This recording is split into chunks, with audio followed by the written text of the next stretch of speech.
That night, inside that crowded restaurant, my daughter lowered her head while tears fell onto the white tablecloth, and I understood that there are silences that kill. My name is Nancy Caldwell. I am 58 years old.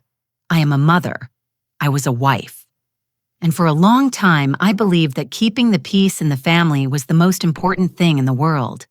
But that night, something broke inside me. It all started with a reservation, a family dinner to celebrate my grandson's birthday. It was one of those fancy downtown restaurants with linen tablecloths and lit candles at every table. My daughter Emily had insisted that we all go together. Her husband, Michael, his parents, and me. Since I became a widow 3 years ago, Emily always worries about including me. She is my only daughter, the light of my eyes, a sweet, educated woman with a brilliant career as an architect that she put on pause when my grandson was born. That night, I arrived early at the restaurant. I was wearing a navy blue dress that my late husband gave me for our last anniversary. In my purse, I had a handkerchief embroidered with my mother's initials. I always carry it with me. It is my connection to the women who came before me, the women who also learned to stay silent.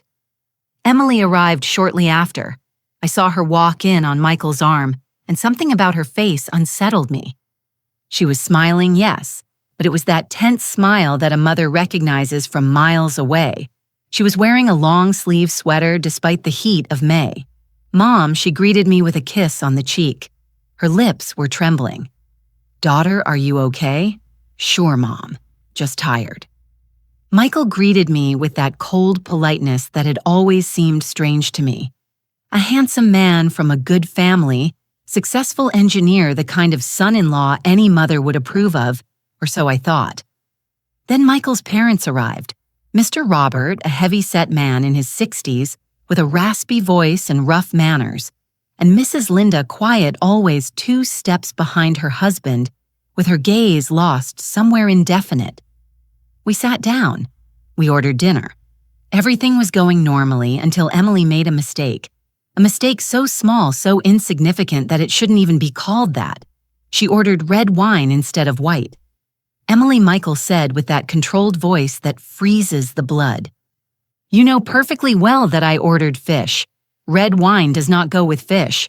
"Sorry, honey. I didn't think. You never think." The waiter stood paralyzed with the glass in his hand. "It doesn't matter," I intervened. "We can change it, right?" Mr. Robert let out a dry laugh. "Leave it alone, Nancy. Michael is right. Women today don't even know how to order a glass of wine." I swallowed hard.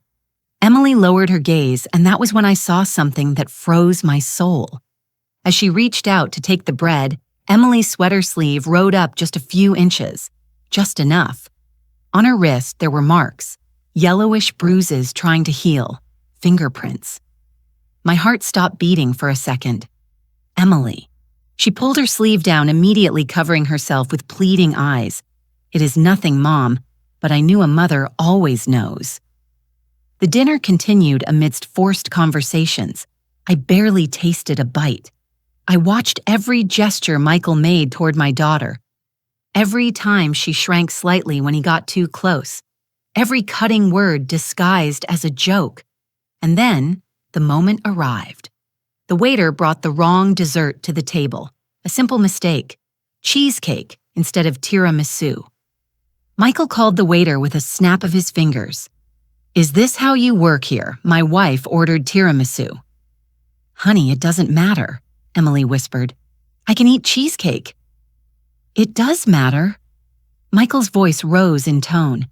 "Are you always going to be this settled?" "Michael, please, you always embarrass me." And then it happened. In a quick, brutal movement, Michael reached out and grabbed Emily by the hair. He pulled her head back with force. The entire restaurant went silent. My daughter did not scream. She only let out a choked whimper while tears began to roll down her cheeks, and in that terrifying silence, Mr. Roberts' voice was heard. Strong, clear applauding. "That is how it is done, son. That is how it is done.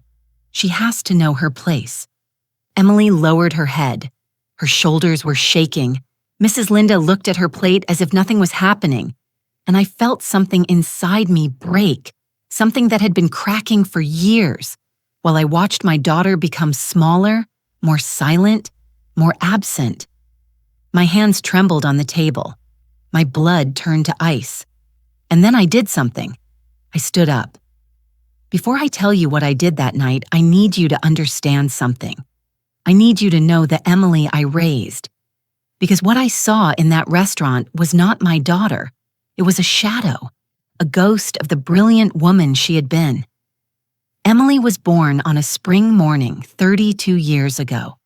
She came into the world crying loud with her fists closed, as if she already knew that life requires fighting. My husband Edward took her in his arms and told me, "This girl is going to change the world, Nancy. I can see it in her eyes." And he was right. Emily was always a curious girl, intelligent, persistent, the kind who takes toys apart to understand how they work, the kind who asks 1,000 questions and doesn't settle for vague answers. I remember at 8 years old, she built a birdhouse with pieces of wood she found in the garage. It wasn't perfect, but it had a solid roof and firm walls. "See, Mom," she told me proudly, "birds also need a safe place." She grew up loving architecture. She spent hours drawing houses, buildings, bridges. She said she wanted to create spaces where people felt protected, where they could breathe. She studied on scholarships. She graduated with honors.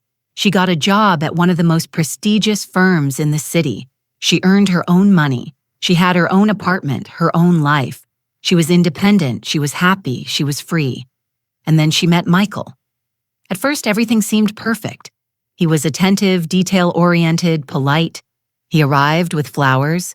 He took her to dinner at fancy restaurants. He sent her sweet messages during the day.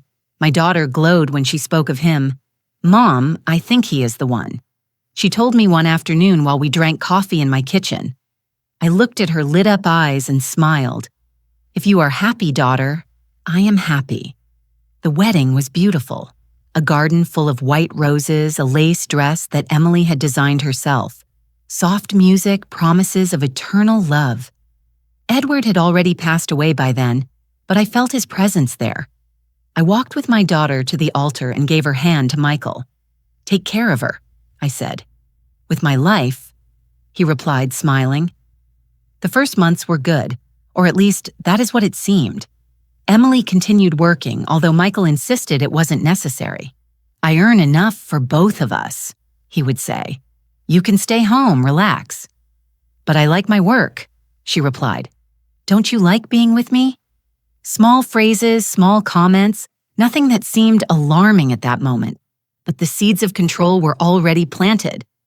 When Emily got pregnant, everything changed. Michael insisted she leave her job. "It is dangerous for the baby," he argued. "Too much stress, too many hours on your feet. You need to rest." Emily hesitated. She loved her career, but she also loved that baby growing inside her. Maybe just for a while, she told me, seeking my approval. "After the birth, I can go back. Whatever you decide, daughter, but don't let anyone decide for you." She smiled, but something in that smile was no longer the same. My grandson was born on a December morning, a beautiful, healthy baby with his mother's dark eyes. Emily named him Matthew like my father. Michael was euphoric. He organized a huge party to introduce the baby. He invited his whole family, his friends, his colleagues from work. Emily looked tired. She had a difficult delivery. She was still recovering. But Michael wanted to celebrate. Just a couple of hours. He told her it is important to me. She agreed. She always agreed. I went to that party. I saw my daughter moving among the guests with Matthew in her arms, smiling politely, answering the same questions over and over again. "How is the baby? Does he sleep well? Are you breastfeeding?" Michael didn't hold his son a single time that afternoon. He was busy toasting with his friends, telling jokes, receiving congratulations. And I saw something in Emily's eyes I had never seen before. Exhaustion. But not physical exhaustion. Exhaustion of the soul. Weeks passed, months. Emily did not go back to work. Michael said Matthew needed her at home, that a mother shouldn't leave her son with strangers. that she had studied so much, worked so much that she deserved to rest. Besides, he added, I earn enough. You don't need to work. Emily stopped mentioning her job. She stopped drawing. She stopped talking about her dreams. When I visited her, she was always cleaning something, cooking, organizing, taking care of Matthew. The house was spotless. Too spotless. How are you, daughter? I would ask her. Fine, Mom, everything is fine, but I knew it wasn't. A mother always knows. I started noticing small things. How Emily checked her phone with anxiety every time it rang. How she tensed up when she heard Michael's car arrive. How she apologized constantly for everything. Sorry, Mom, the house is messy. Sorry I didn't make enough food. Sorry Matthew is crying. Sorry, sorry, sorry. As if her very existence was a nuisance. One day, I arrived without warning. I knocked on the door several times before Emily opened. Her hair was in a messy ponytail. She had deep dark circles under her eyes, a milk stain on her blouse. Mom, I didn't know you were coming. That is exactly why I came. I entered the house. Matthew was sleeping in his crib. Everything was silent. Where is Michael? At work. He has a lot of meetings this week. And you? When was the last time you left this house? Emily stayed silent. Then she shrugged. I don't need to go out, Mom. I have everything I need here. Everything. She avoided my gaze. I made coffee. We sat in the kitchen. I took her hands. They were cold despite the heat. Daughter, you can talk to me. You can always talk to me. I know. Mom, are you happy? Silence, a silence so long, so heavy that I felt like I was drowning. I am tired, she finally replied. But all mothers are tired, right? It wasn't an answer. It was an evasion. But I didn't insist. Sometimes a daughter's silence is louder than a mother's questions. Months kept passing. Matthew grew. He learned to crawl, to walk, to say his first words. Emily dedicated herself to him completely. Too completely, as if he were the only thing she had left. Michael worked more and more hours or so, he said. He arrived late. He left early. He traveled constantly for business. Emily didn't complain. She never complained. It is his job, Mom. He has many responsibilities. I watched my daughter fading away. How she stopped laughing. How she stopped dreaming. How she stopped being Emily. And I didn't know what to do because when a daughter smiles and says she is fine, a mother wants to believe her, needs to believe her, even if deep down she knows the truth. One afternoon while I was watching Matthew so Emily could rest, I found something. I was looking for a bib in the kitchen drawer when I saw an envelope hidden between the tablecloths. I shouldn't have opened it, but I did. Inside there were photographs. Photographs Emily had taken of her own arms, of her wrists, of her neck, bruises, marks, evidence. My world stopped. I felt the floor opening beneath my feet. I put the envelope back exactly where I found it. I finished taking care of Matthew. I waited for Emily to wake up from her nap. When she came down the stairs, I looked her in the eyes. Daughter, I need you to tell me the truth. She turned pale. What are you talking about, Mom? You know what I am talking about. Her eyes filled with tears. She shook her head. It is not what you think. Then what is it? Michael is under a lot of stress. The work, the responsibilities, the pressure. Sometimes he loses control. But he loves me, Mom. He loves me. Love doesn't hurt, Emily. All marriages have problems.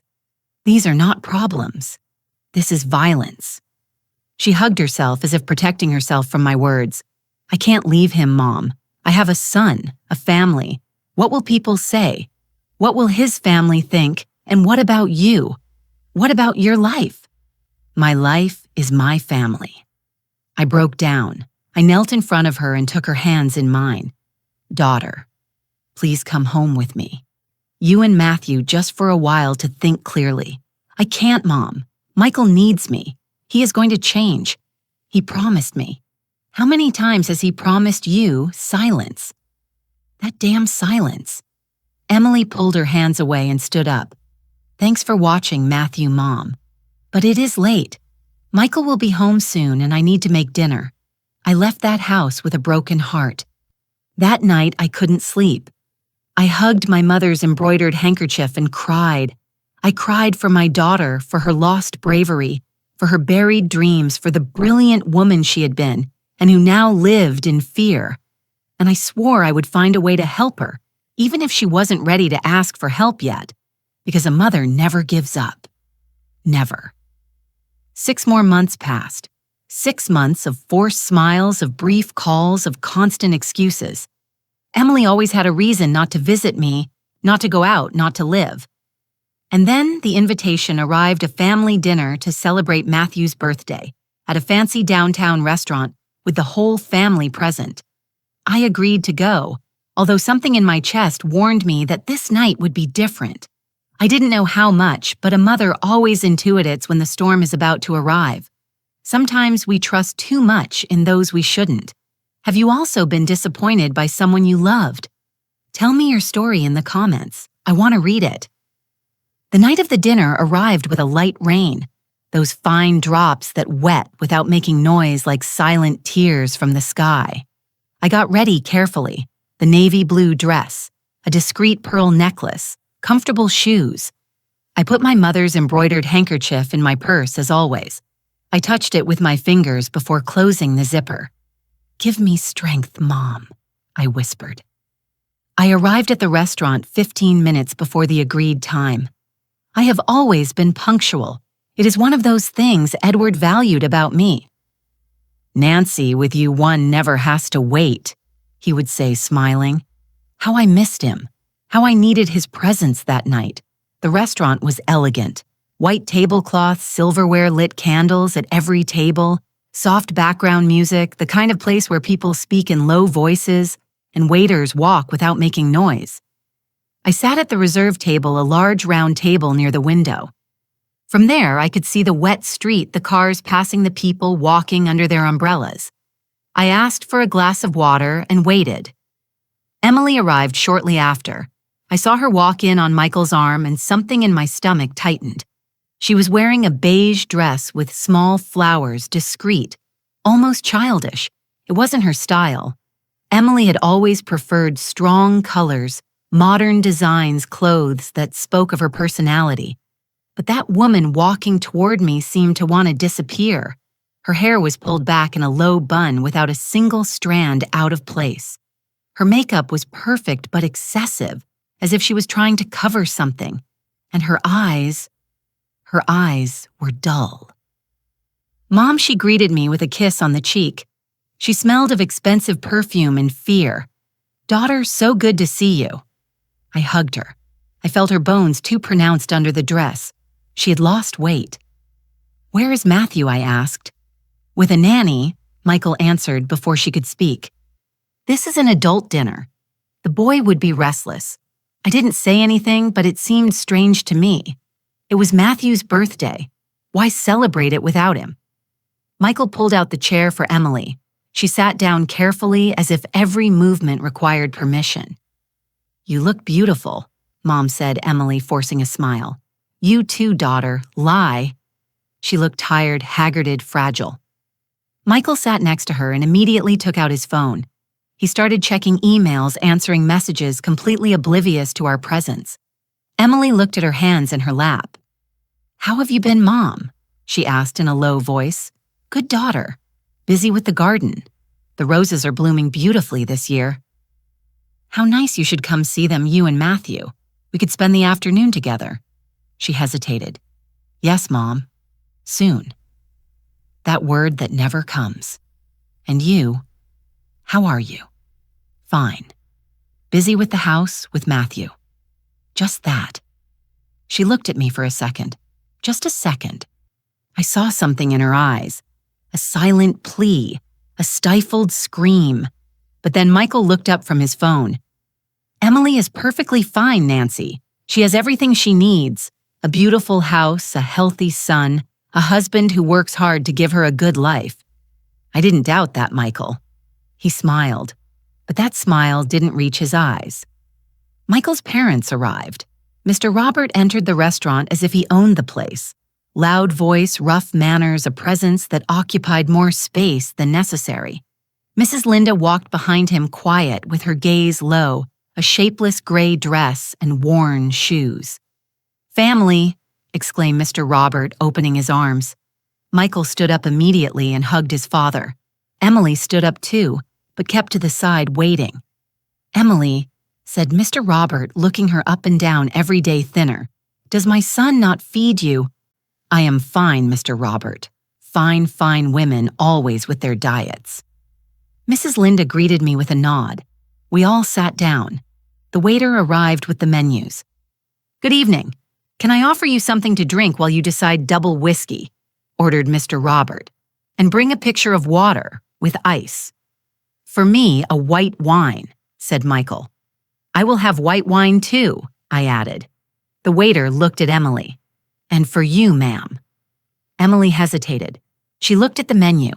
Then she looked at Michael. "White wine too," she asked, as if asking for permission. He didn't even look at her. "Whatever you want," she breathed. "Red wine, please." And there it was. That moment, so small, so insignificant, so absurdly trivial. Michael looked up from his phone slowly like a predator that has just detected movement. "Red wine." Emily blinked. "Yes." "Why I am going to order fish. Red wine does not go with fish." "Oh, sorry. I didn't think about that. I can change." She never thinks. The words fell like stones on the table. The waiter stood paralyzed with his pad in hand, not knowing what to do. I intervened. "It doesn't matter. Emily can order whatever she wants." "Right. We aren't in a sommelier exam." I tried to sound light casual, but my voice came out tense. Mr. Robert let out a raspy laugh. "Leave it alone. Nancy Michael is right. Women today don't even know how to order a glass of wine. In my time, wives asked first what the husband was going to order before asking for anything." Mrs. Linda lowered her gaze to her lap. Emily shrank in her chair. "Sorry," she whispered. "I will change to white wine." "Daughter, you don't have to. White wine is fine, Mom." The waiter wrote quickly and walked away as if escaping a fire. I stayed silent. I swallowed hard. I felt my mother's handkerchief in my purse like an anchor. The conversation continued. Mr. Robert talked about politics, about business, about how much he had achieved in his life. Michael nodded, commented, laughed at the appropriate moments. Mrs. Linda ate in silence. Emily moved the food on her plate without tasting a bite. I watched. I watched every detail. How Emily kept her hands on the table, visible, as if she needed to prove she wasn't doing anything wrong. How she jumped every time Michael spoke loudly. How she constantly checked her phone, anxious, and then I saw it. As she reached out to reach the bread basket, the long sleeve of her dress rode up just a few inches, just enough. On her wrist, there were marks, bruises in different stages of healing, some yellowish, others greenish, some still purple fingerprints, clear, unmistakable. My blood froze. Emily noticed my gaze. Immediately, she pulled her sleeve, covering herself with eyes full of panic. "It is nothing, Mom," she whispered. "That is not nothing. Mom, please." Michael noticed the exchange. "Is something happening?" "No," replied Emily quickly. "Nothing. Everything is fine." He narrowed his eyes. Then he smiled. "Nancy, more wine." "No thanks." I wanted to scream. I wanted to take my daughter and run out of there. I wanted to call the police, a lawyer, anyone. But Emily looked at me with pleading eyes. "Not now, please. Not now." So I stayed silent, and I hated myself for it. The dinner continued. The main course arrived. Fish for Michael, chicken for Mr. Robert, salad for Emily. "Just salad?" asked Mr. Robert. "On a diet again." "I am not very hungry," she replied. "Women and their obsessions," he commented, shaking his head.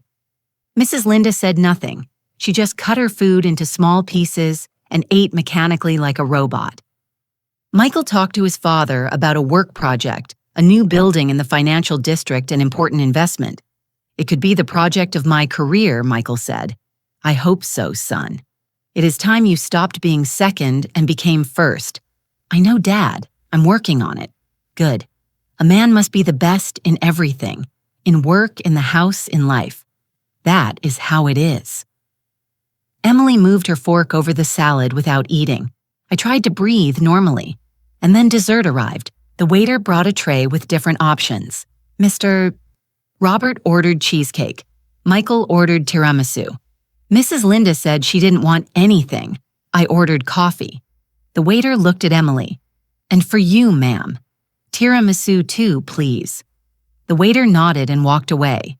A few minutes later, he returned with the tray. Cheesecake for Mr. Robert, coffee for me, and 2 plates of tiramisu. Except one wasn't tiramisu. It was cheesecake. The waiter placed it in front of Emily. "Excuse me," she said softly. "I ordered tiramisu." "Oh, I am so sorry. Let me change it for you." "No, it doesn't matter," she said quickly. "I can eat cheesecake, no problem. Ma'am, it is no trouble. Seriously, it is fine." But Michael had already raised his hand. "Excuse me." The waiter approached nervously. "Yes, sir. Is this how you work here?" "You bring whatever you feel like." "I am very sorry, sir. It was a mistake. I can change it." "My wife ordered tiramisu." "Michael, it doesn't matter," Emily whispered. "Really, I can eat cheesecake." He turned to her. "It does matter." His voice was low controlled, but there was something underneath, something dark. "Honey, it is just a dessert. Are you always going to be this settled? I am not being settled. You always embarrass me." His voice rose. Nearby tables started to look. "Michael, please. People are watching. I don't care what people think." And then it happened. In a quick, brutal, unexpected movement, Michael reached out and grabbed Emily by the hair. By the hair, he pulled her head back with force. The entire restaurant went silent. A silence so dense, so absolute that I could hear my own heart beating. Emily did not scream.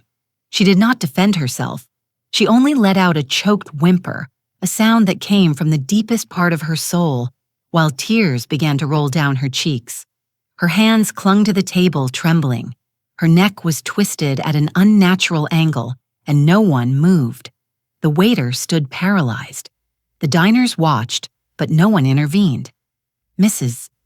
Linda lowered her gaze to her plate as if nothing was happening. And in that terrifying silence, in that moment, frozen in time, a voice was heard. Strong, clear, applauding Mr. Robert. "That is how it is done, son," he shouted, hitting the table with an open palm. "That is how it is done. She has to know her place. A woman who does not respect her husband needs to be taught. Well done." Michael let go of Emily's hair. She collapsed onto her chair with her shoulders shaking, with her hands covering her face. She cried. She cried in silence, like someone who has learned that her tears don't matter. And I felt something inside me break, something that had been holding me up, keeping me calm, controlled. Polite something that broke into 1,000 pieces. My hands trembled on the table. My blood turned to ice and fire at the same time. I felt my mother's handkerchief in my purse. I felt Edward's presence by my side. I felt all the women of my family, all those who stayed silent, all those who endured, all those who had no voice. And I stood up. While I tell all this, I wonder where you are listening from. Write the name of your city in the comments. I stood up, and in that moment, the whole world seemed to stop. All eyes turned to me. The diners, the waiters, the restaurant manager watching from the entrance. Michael looked at me with surprise. Mr. Robert with contempt. Mrs. Linda with fear, and Emily. Emily looked at me with pure panic. "No, Mom, please, no." I could read her thoughts as if she were screaming them. But there was something stronger than my daughter's fear. There was something that had been growing inside me for years, since the first time I noticed the change in her eyes, since the first excuse, since the first bruise she tried to hide. Years of silence, years of ignored signs, years of believing it wasn't my place to intervene. But that night, the silence ended. I extended my hand toward Emily. "Daughter, get up." My voice came out firm, firmer than I felt inside. Emily shook her head with tears rolling down her cheeks. "Mom, no. Get up, Nancy. Michael intervened with that controlled voice that was scarier than shouting. I think you are misunderstanding the situation. Misunderstanding. It was a moment of tension, nothing more. Emily knows that sometimes I get nervous. It is work stress. She understands. I looked at my daughter. She nodded. She nodded her head like a broken puppet. It is true, Mom. It was a difficult moment. Michael has a lot of pressure at work. I understand him. You understand him? Yes, you understand him. Pulling your hair in public. Mom, please. You understand him humiliating you in front of all these people. He didn't humiliate me. Emily. My voice broke. The entire restaurant was watching us. Mr. Robert wiped his mouth with his napkin and stood up too. Nancy, I think it is better if you calm down. You are making a scene. This is a family matter between husband and wife. We don't need your drama. Drama, yes. Women of your generation always exaggerate everything. A little discipline never hurt anyone. Look at my Linda. 50 years of marriage and never a problem because she knows her place. I looked at Mrs. Linda. She remained seated motionless with her gaze lost somewhere on the tablecloth. 50 years of silence. And suddenly I understood everything. I understood why Michael was the way he was. I understood where that cruelty disguised as education came from. I understood that this violence had deep roots, generations of quiet women, of men who believed they had rights over them.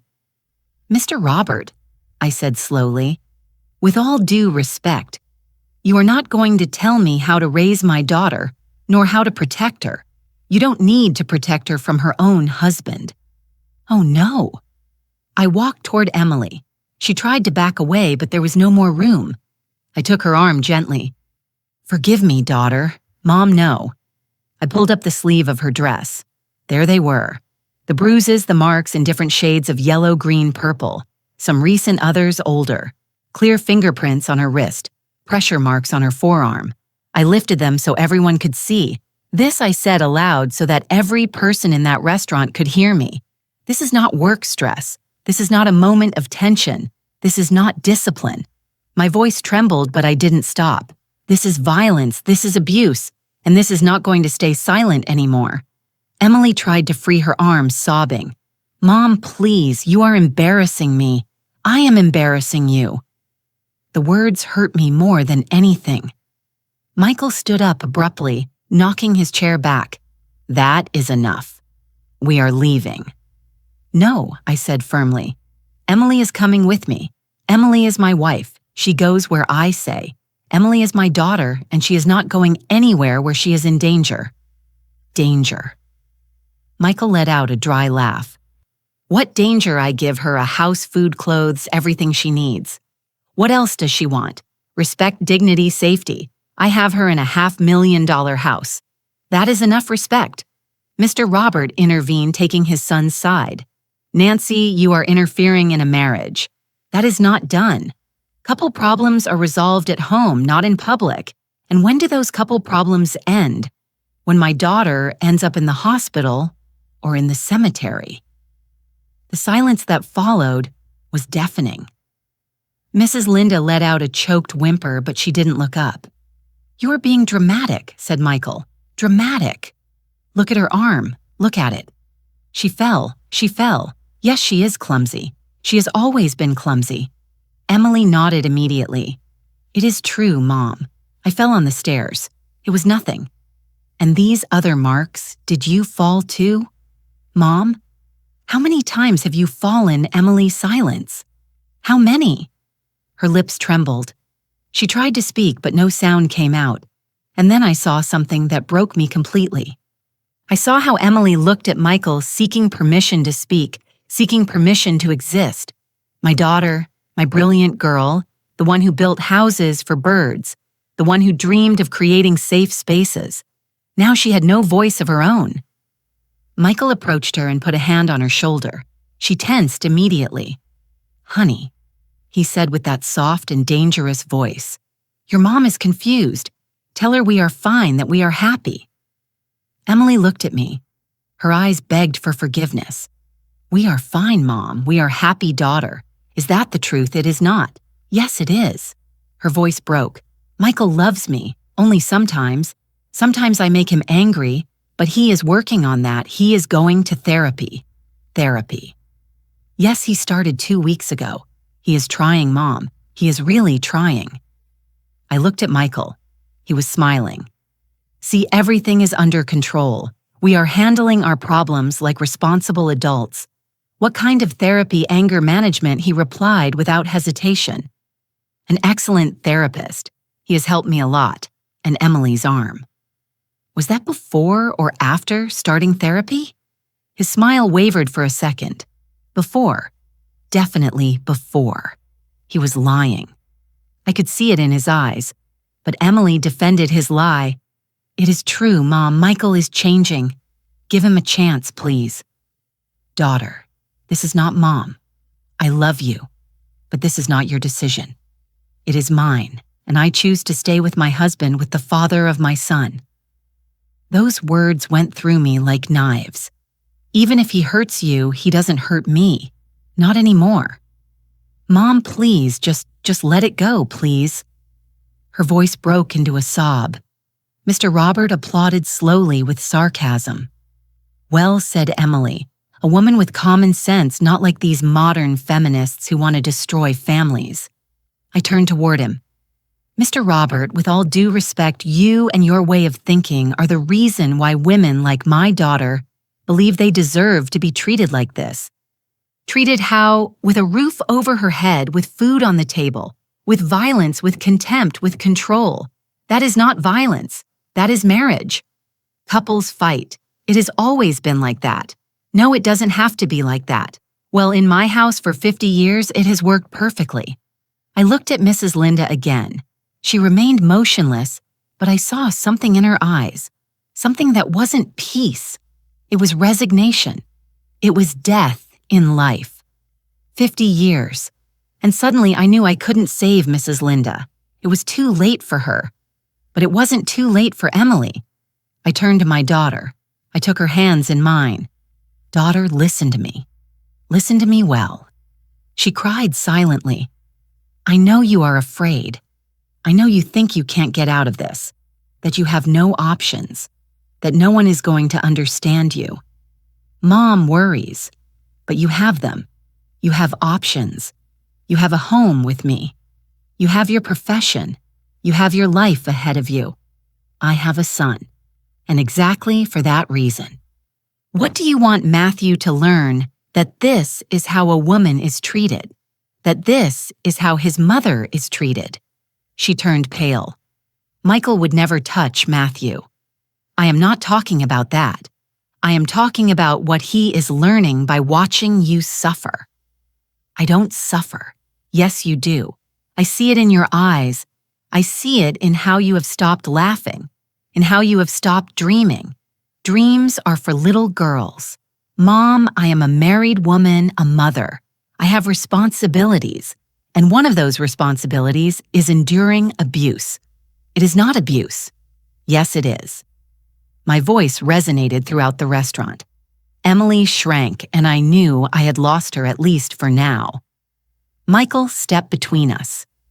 "I think that is enough for today, Nancy. Thanks for coming to dinner. But now Emily and I are going home with our son. Our family, Michael, our family."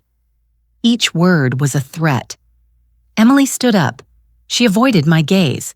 She took her purse with trembling hands. "I am sorry, Mom. I didn't mean for this to happen." "Daughter, please. I will call you tomorrow, Emily." But she was already walking toward the exit, following Michael like a shadow. Mr. Robert left money on the table. "A shame you ruined a family night, Nancy." But that is how meddling mother-in-laws are. They never know when to shut up. He left without waiting for an answer. Mrs. Linda stood up slowly. For a moment, our eyes met.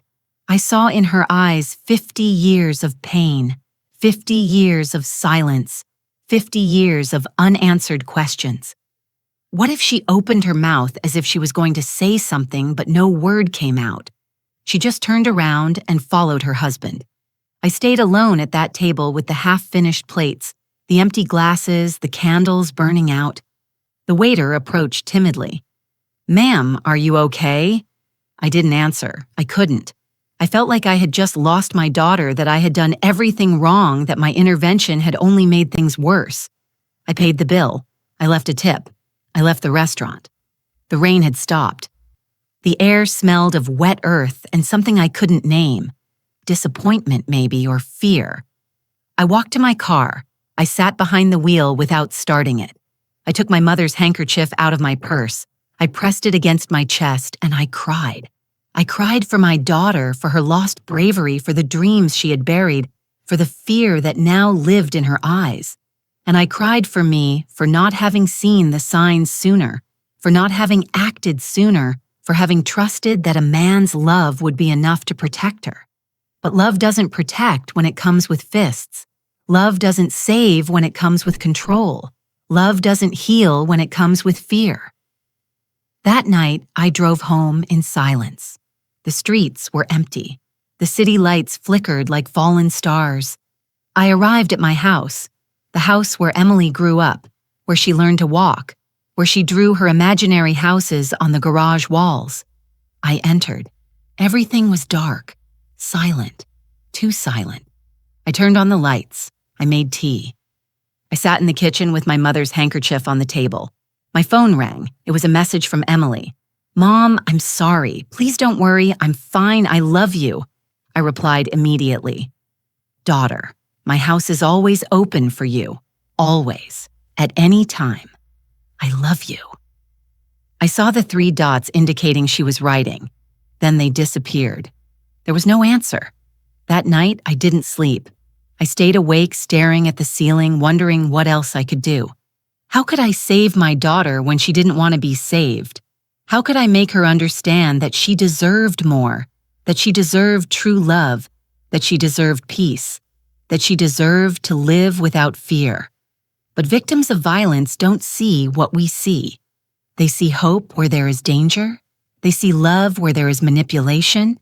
They see a future where there are only repeated cycles. And sometimes, as much as we want to save them, they have to reach the bottom before they can rise. They have to touch the deepest pain before finding the strength to get out.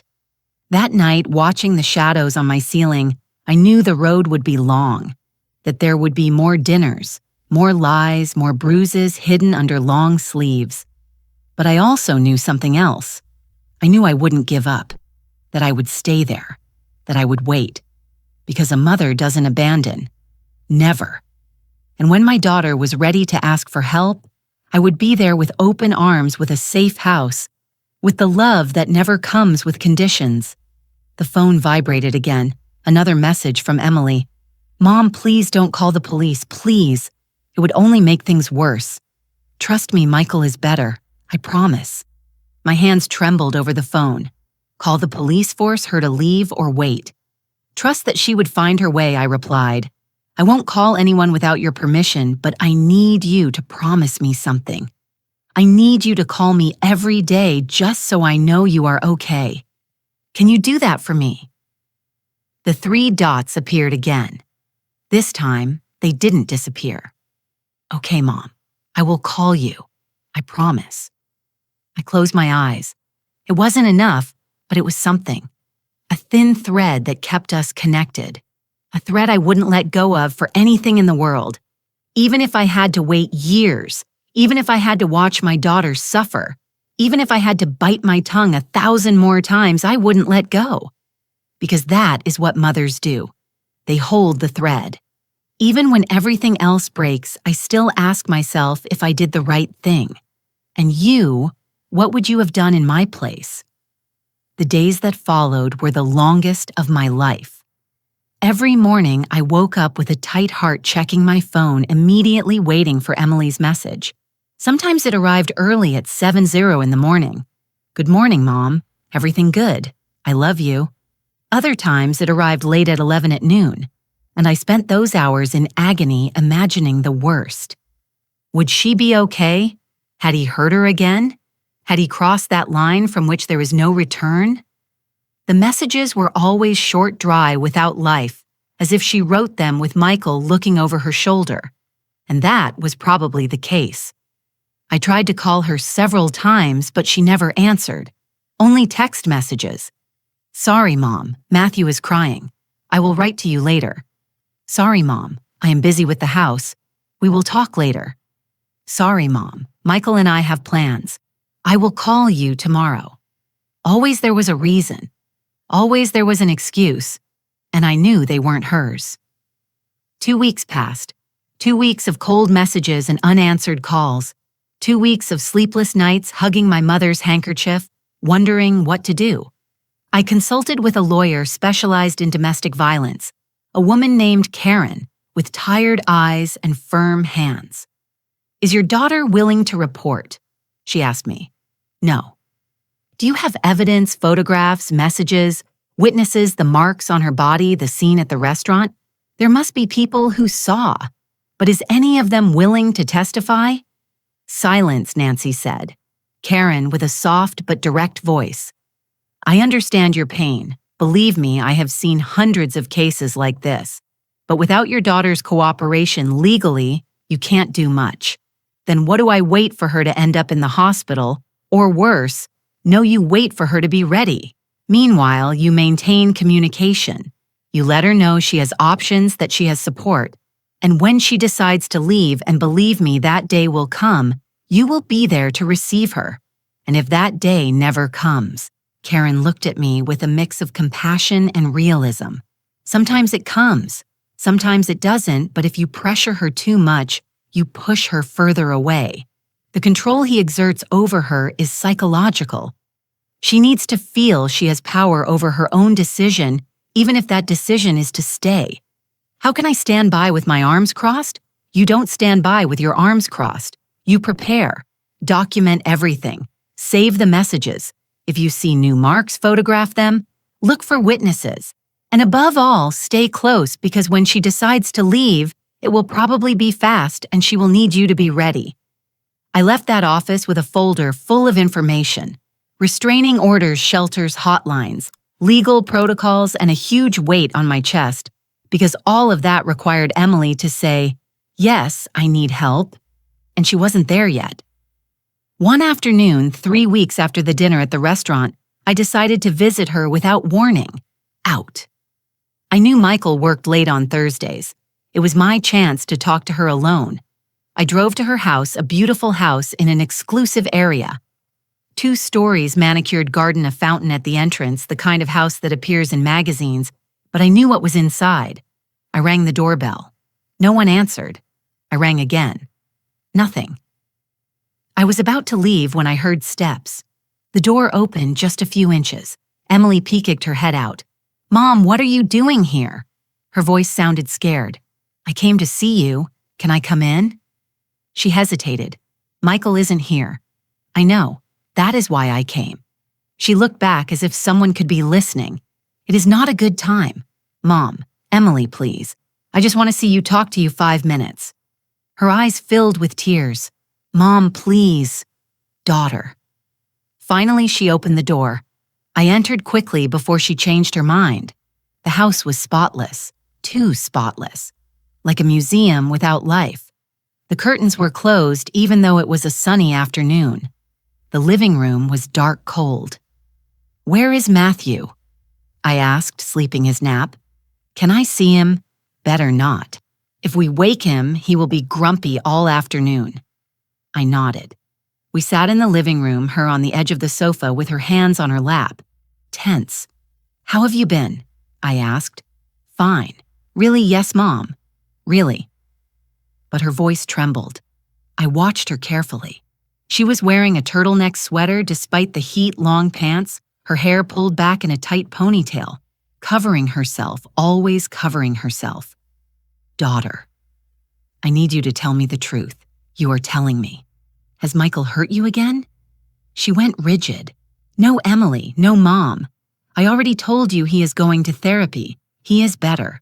"Then why are you afraid of me being here?" "I am not afraid." "Yes, you are. I can see it." She stood up abruptly. I think it is better if you leave. Emily, wait. No, Mom. You can't come here without warning. Michael is going to get upset. And so what if he gets upset because I live with him? Her voice broke. Because I have to live with him every day and every time you do something like this. Every time you intervene, you put him in a bad mood, and I am the one who has to deal with that. Her words hit me like punches. Daughter, I just want to help you. Well, you aren't helping me. You are making things harder. Harder than living with fear.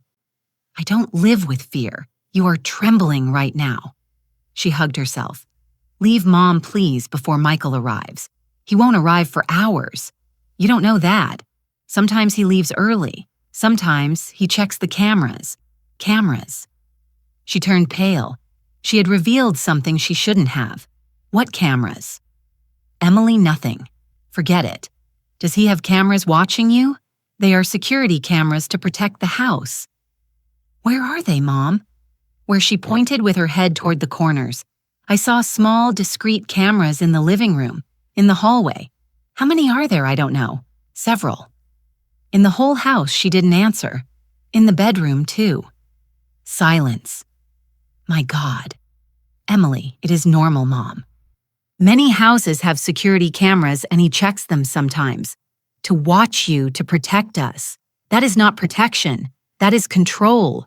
Enough, she shouted. Enough of telling me how my marriage is. You don't understand anything. Her scream woke Matthew.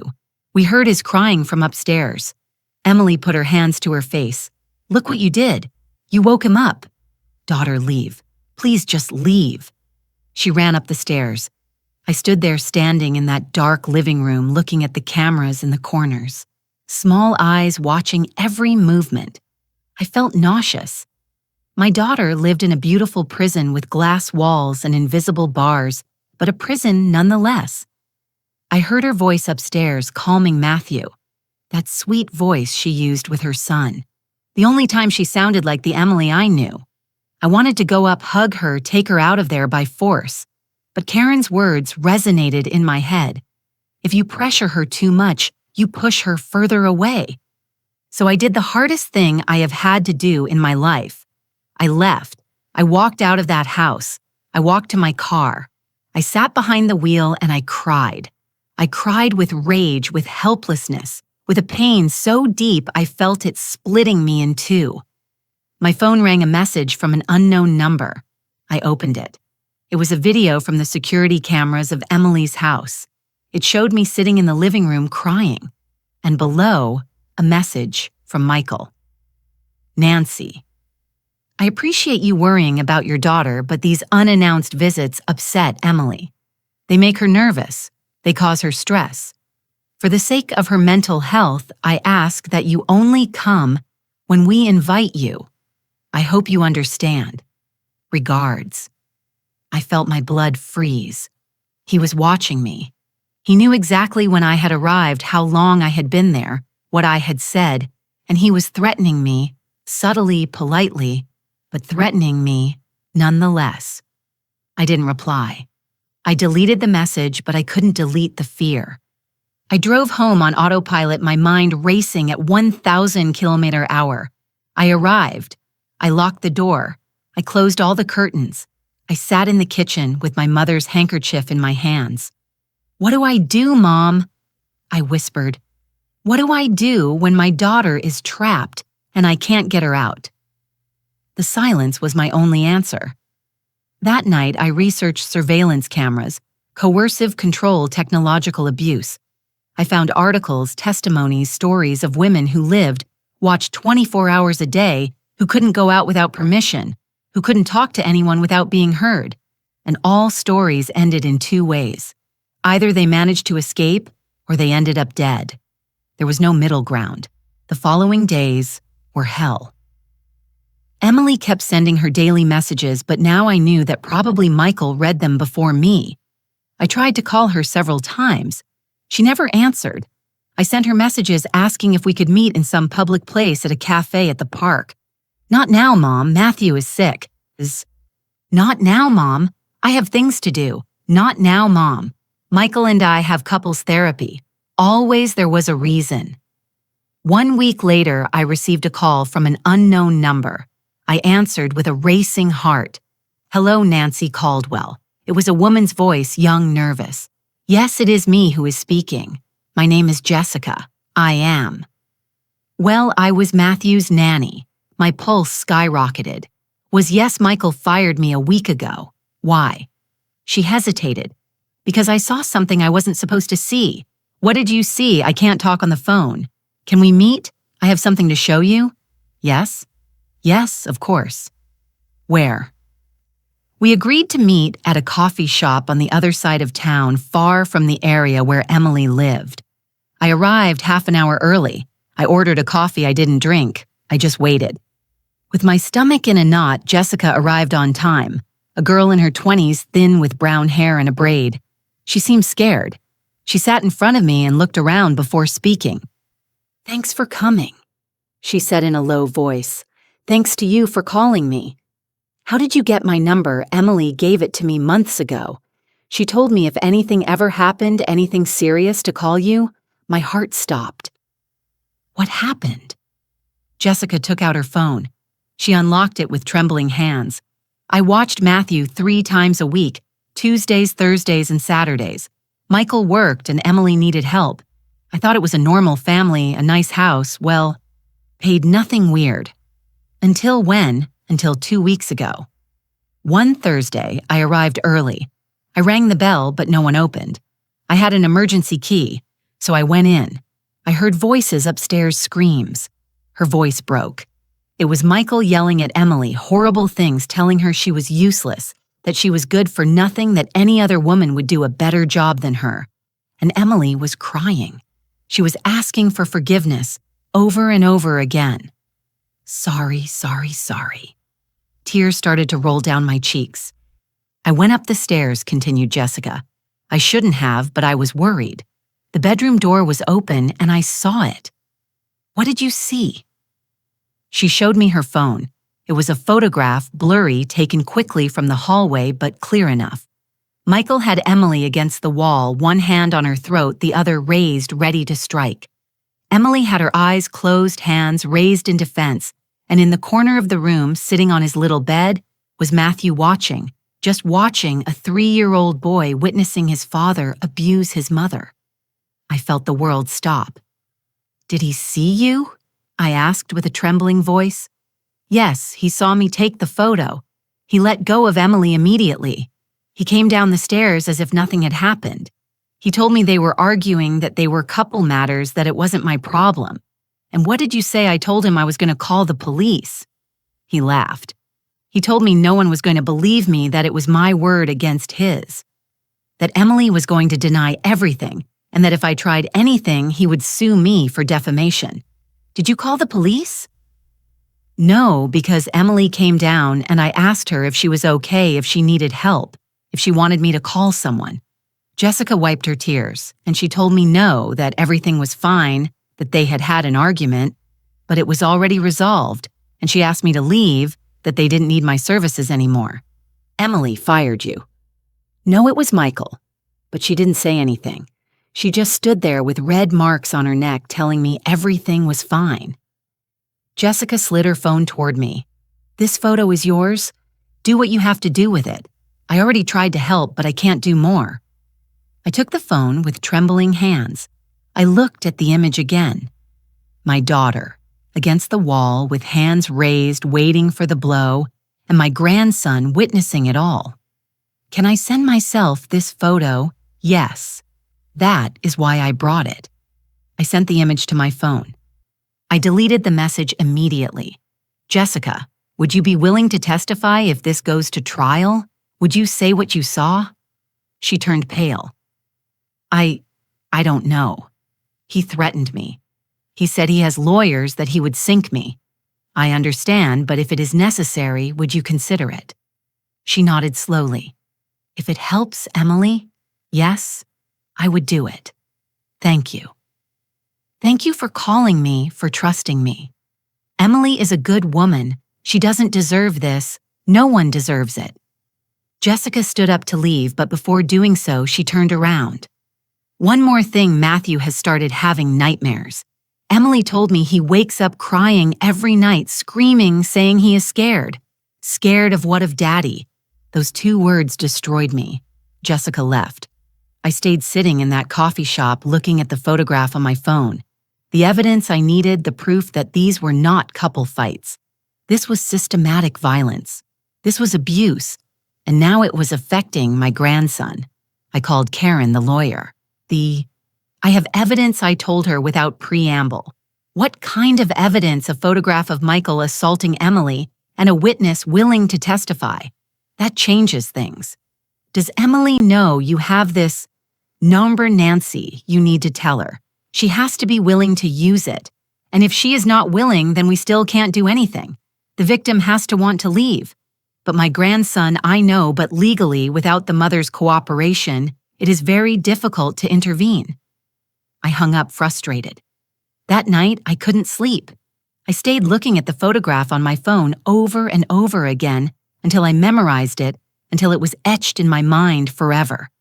My daughter waiting to be hit, and me without being able to do anything yet. 3 days passed since my meeting with Jessica. 3 days in which the photograph burned in my phone like a radioactive secret. 3 days in which every time I closed my eyes, I saw my daughter against that wall and my grandson watching, learning, normalizing. The messages from Emily kept arriving punctually every morning. Good morning, Mom. Everything good? But now I knew the truth behind those words.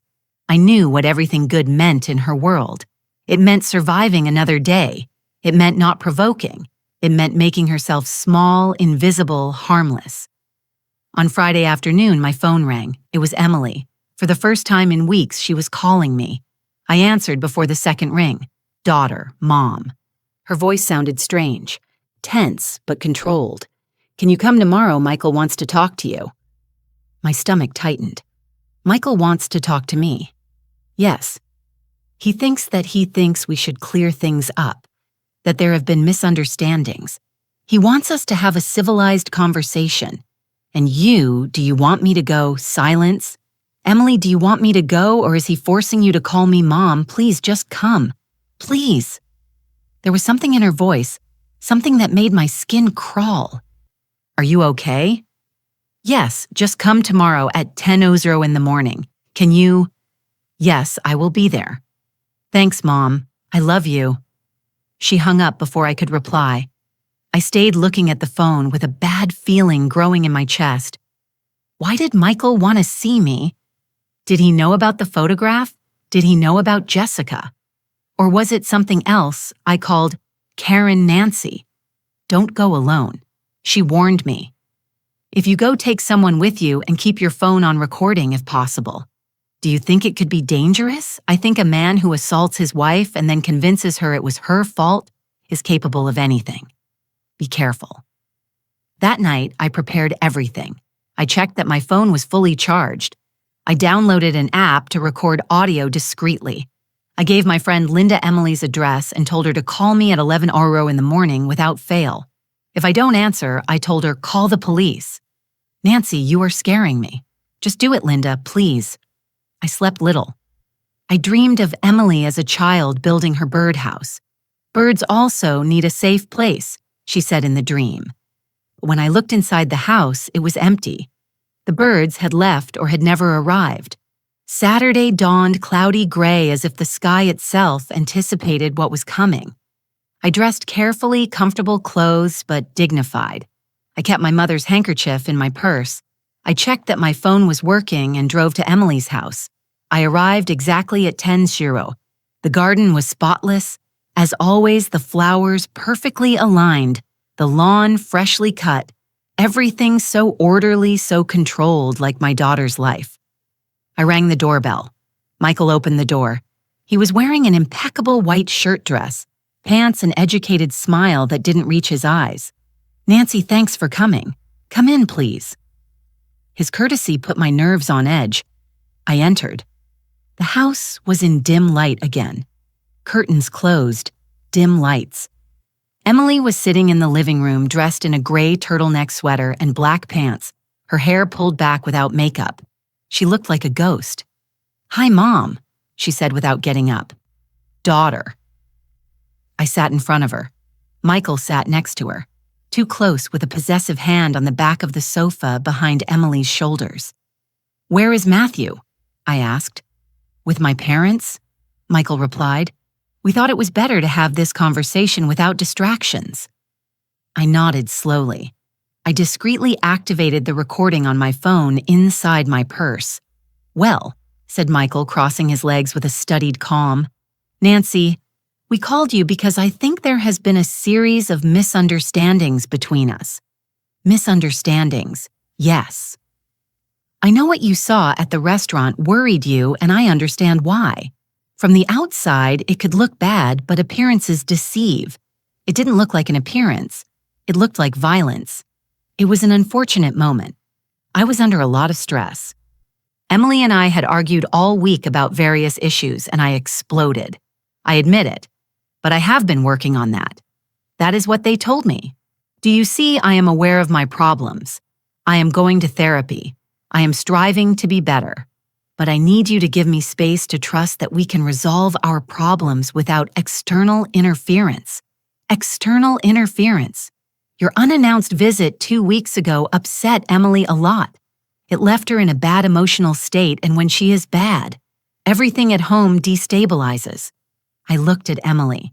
She kept her gaze fixed on her hands. "Daughter, is that true?" She nodded without looking up. "Yes, Mom. When you came, it was difficult. Difficult. How Michael got upset. We argued. It was complicated. Did he hurt you?" "Mom, answer the question, Emily." Michael intervened with a firm but controlled voice. "Nancy, these accusations are very serious and very unfair. I would never intentionally hurt Emily. She is my wife, the mother of my son. I love her. Love leaves no marks. The marks you saw were from an accident. An accident?" "Yes." Emily slipped on the stairs. She grabbed the railing and got those bruises. "That is not true." "Yes, it is," said Emily quickly. "I slipped. It was my fault. I was wearing socks and the floor was freshly waxed. Daughter, please don't lie to me. I am not lying to you." Her voice broke. Tears started to fall.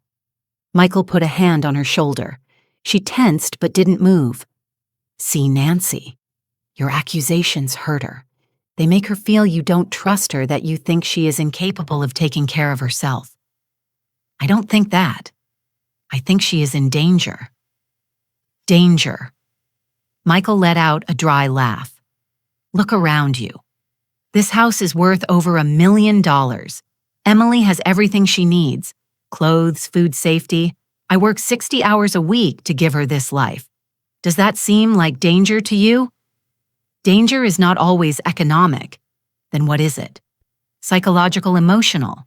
Nancy, Emily is fine. She is happy. She has a family. Why do you insist on creating problems where there are none? Because I saw the bruises. Because I saw how you pulled her by the hair. Because I saw the fear in her eyes. The fear of you, of your judgments, of your intrusion." His words were like slaps. I looked at Emily. "Is that true? Are you afraid of me?" She sobbed in silence. I just want my family to be in peace, Mom. Just that. And is it in peace? Silence?" Michael stood up, walked to the window with hands in pockets. When he spoke, his voice was harder. "Nancy, I am going to be very clear with you. I appreciate that you love your daughter, but you are interfering in my marriage. You are causing problems, and I need you to stop. Or what?" He turned slowly. "Or I am going to have to take legal measures to protect my family. Are you threatening me? I am informing you. If you continue harassing Emily, if you continue visiting without permission, if you continue spreading rumors about me, I am going to request a restraining order. A restraining order against her mother if necessary. Yes. For the emotional well-being of Emily and Matthew. This is ridiculous. Is it you have a history of unsolicited visits, of constant calls, of disturbing messages? A judge could see it as harassment. I am her mother, and I am her husband. Legally, I have more rights than you over the decisions of this family." Rage boiled inside me. but I knew I had to stay calm. "Emily," I said, ignoring Michael. "Look at me." She looked up slowly. Her eyes were red, swollen. "Daughter, I need you to tell me something, and I need you to be completely honest. Are you doing this because you want to, or because he is forcing you? Mom, just answer. Do you want me to stay away from your life?" Tears rolled down her cheeks. I don't want you to suffer, Mom. I don't want you to worry about me. That is not the question. It is the answer I can give you." Her voice broke into a desperate scream. And in that scream, I heard everything. I heard the fear, I heard the resignation. I heard the defeat. My daughter was trapped, and she knew it. But she had made the decision to stay to protect me by pushing me away to sacrifice herself to keep the peace. Michael sat back down next to her. "I think that answers your question, Nancy. Now I am going to ask you to respect your daughter's wishes. If she wants to see you, she will call you, but no more surprise visits, no more insistent calls. Give us space to fix our marriage, and if I don't, then we will see each other in court." He stood up. The meeting was over. I didn't move. "Michael, there is something you should know." He arched an eyebrow. I took out my phone. I opened the photograph Jessica had sent me. I turned it so both could see it. Emily turned pale. Michael stayed motionless. The photograph was clear, brutal, undeniable. "This," I said with a firm voice, "is not an accident. This is not work stress. This is assault. And I have a witness willing to declare that she witnessed this moment." The silence was so dense I could hear the ticking of the clock on the wall. Michael looked at the photo, then at Emily, then at me, and smiled. That frozen smile that gave me chills. "Nancy, are you blackmailing me? I am showing you the truth. The truth. This is an invasion of our privacy. Whoever took this photo was in our house without permission. That is illegal. Jessica had a key. She had permission to be there. Jessica was fired for theft. Anything she says will be discredited. Theft. You didn't tell me that Emily was crying in silence, hugging herself. She stole money from my wallet," said Michael. "And when I confronted her, she invented this ridiculous story to get revenge. It is her word against mine. Who do you think a judge is going to believe? The evidence." "What evidence?" "A blurry photo that could have been taken at any time in any context. No date, no time, nothing to prove when it was taken. There is the testimony of an employee fired for being a thief. Nancy, if you take this anywhere, I am going to sink her legally, and while I am at it, I will sue you for defamation. Do it. I don't care." "No." "And what about Emily?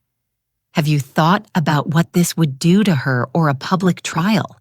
Her private life exposed, her name in the newspapers, her reputation destroyed. Is that what you want for your daughter?" I looked at Emily. She was shaking her head, terrified. "Mom, no. Please don't do this, daughter, please."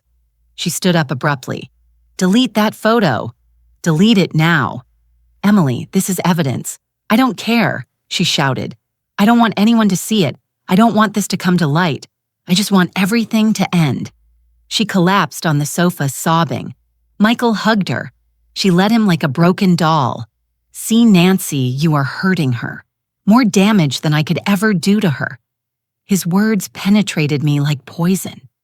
Was it true? Was I doing more harm by trying to save her? I looked at the photograph on my phone. Then I looked at my daughter destroyed, and I made a decision. "Okay," I said slowly. "I am not going to show this photo for now." Michael smiled victoriously. "I knew you would see reason, but I continued raising my voice. I am not going to delete it. I am going to keep it.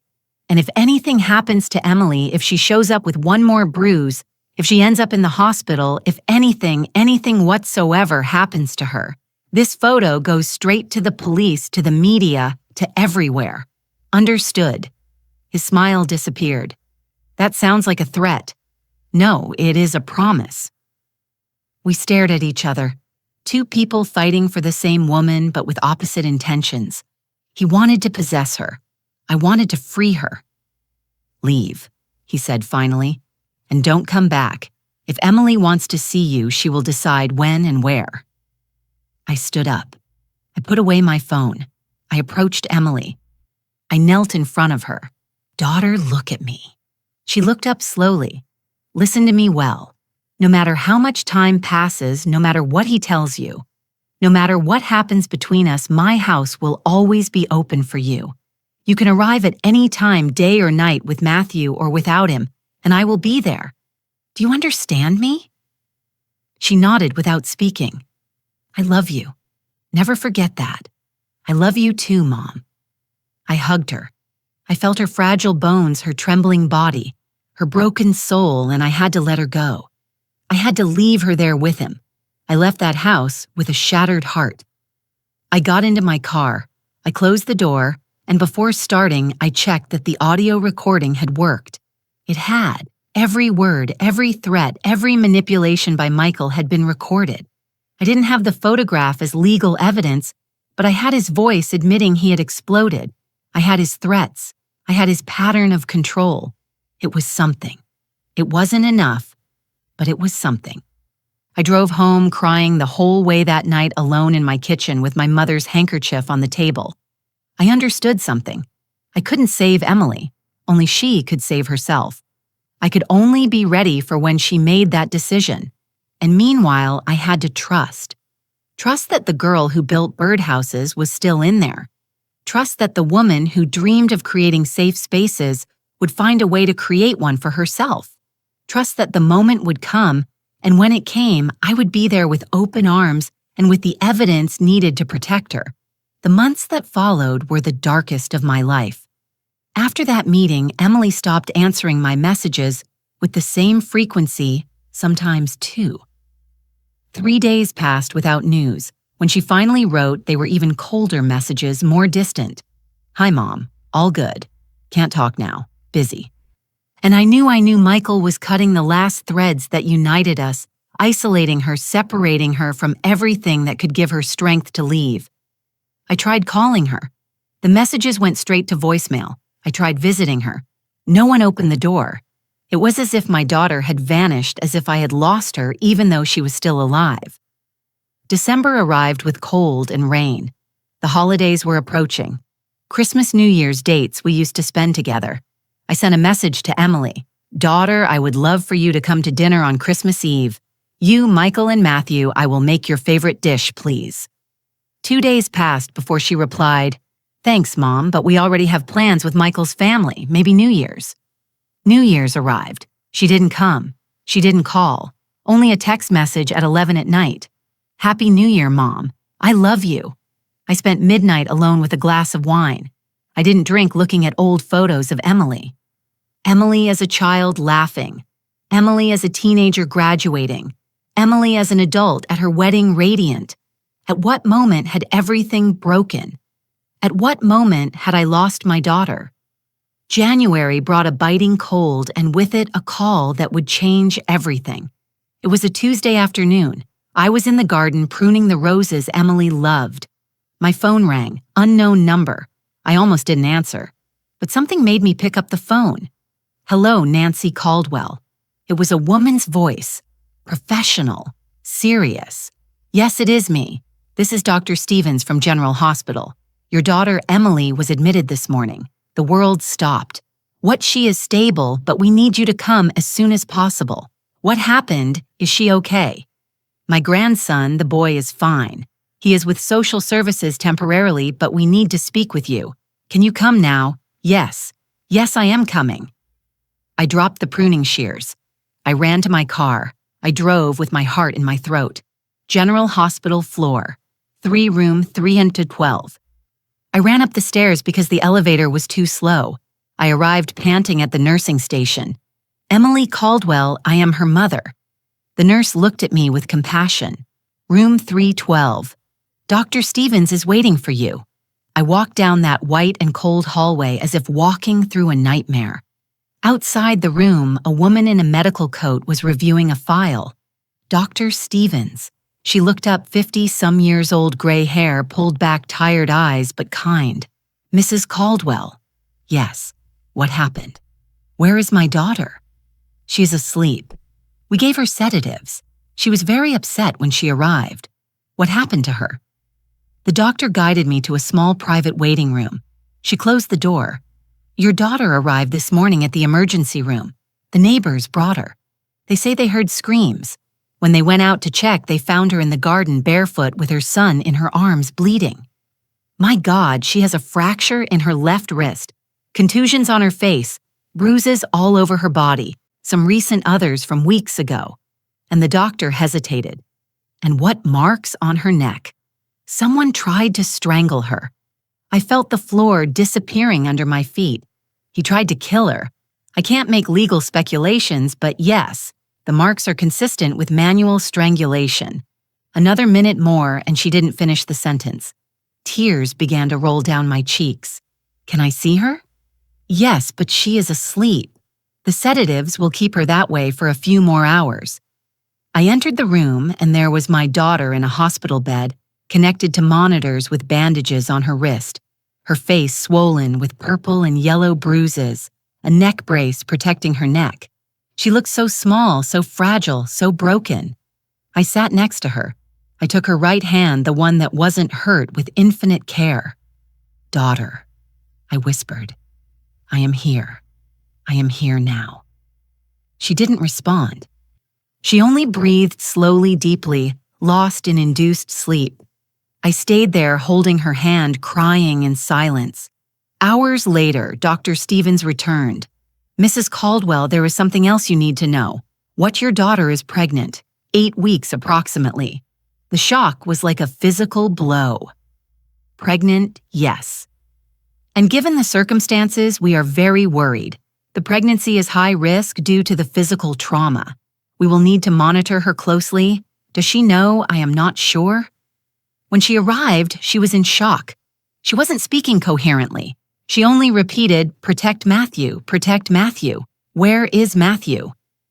The social services have him temporarily. He is physically unharmed, but he will need psychological evaluation. He witnessed the incident. What incident? What happened exactly?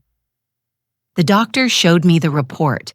According to the neighbors, they heard screams around 6:00 in the morning. Michael screaming, Emily begging, Matthew crying. The neighbors called the police. But before they arrived, Emily ran out of the house with Matthew in her arms, barefoot, bleeding, terrified. She ran to the neighbor's house and pounded on the door desperately. "Help me, please. He's going to kill me." The neighbors let her in and locked the door. Michael came out of the house minutes later, pounded on the neighbor's door, demanded they return his wife and son. "They are my family. You have no right to interfere."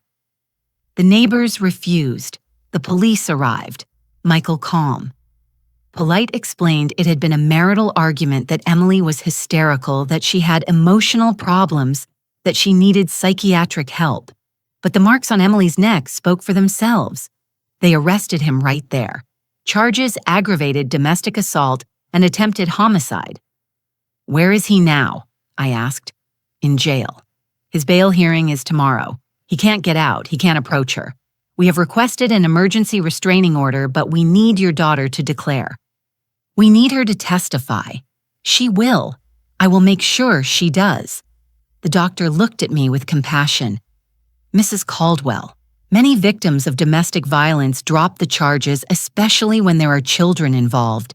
And now, with a pregnancy, the pressure will be enormous. This time is different. He almost killed her. I know. But the pattern of abuse includes remorse, flowers, apologies, promises of change, and many women return. My daughter won't. I hope you are right." That night, I stayed at the hospital. I couldn't leave. I couldn't leave her alone. I sat in that uncomfortable chair next to her bed and watched her sleep. My girl, my daughter, the one who built birdhouses. Now she was broken, but she was still alive. And as long as there was life, there was hope. Around 3:00 in the morning, Emily began to move. Soft whimpers, broken phrases. "No, please, Matthew, protect Matthew." I got up and approached. "Emily, you are safe. I am here." Her eyes opened slowly, confused, scared. Mom. Yes, daughter, I am here. Where am I in the hospital? You are safe. She tried to sit up, but the pain stopped her. She moaned, calm down, don't move. You have a fractured wrist. Her eyes filled with tears. Matthew. Where is Matthew? He is fine. He is safe. Social services are taking care of him. Michael in jail. She closed her eyes. Tears rolled down her cheeks. I am sorry, Mom. I am so sorry. No, daughter. Don't apologize. None of this is your fault. I should have listened to you. I should have left sooner. But I thought I could fix it. I thought if I was a better wife, if I was more careful, if I didn't provoke him. Daughter, no. Listen to me.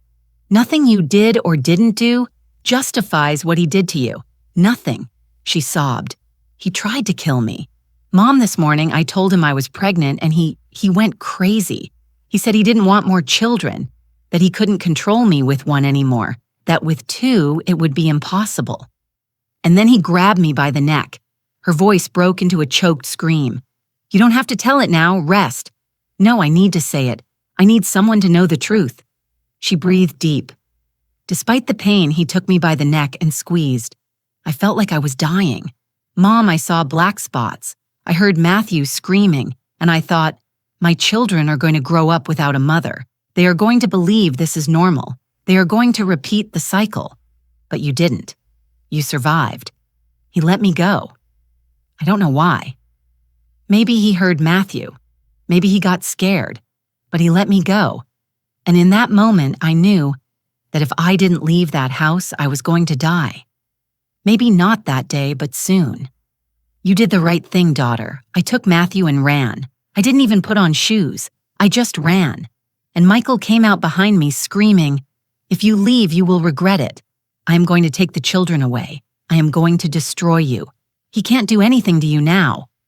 Are you sure? Her voice was so small, so scared. Yes, he is in jail. There is a restraining order. And this time, you are going to testify. You are going to make sure he can't hurt you again. She looked at me with eyes full of fear. What if he gets out? What if he finds me? He won't. I'm going to protect you. You are coming to my house, you.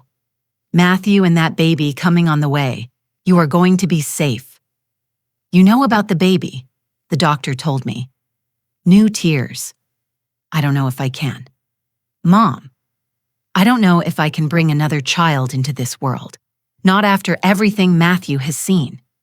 Matthew is going to be fine. You are going to be fine.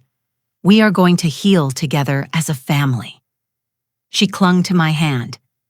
Do you really believe that? Yes, daughter. I believe it.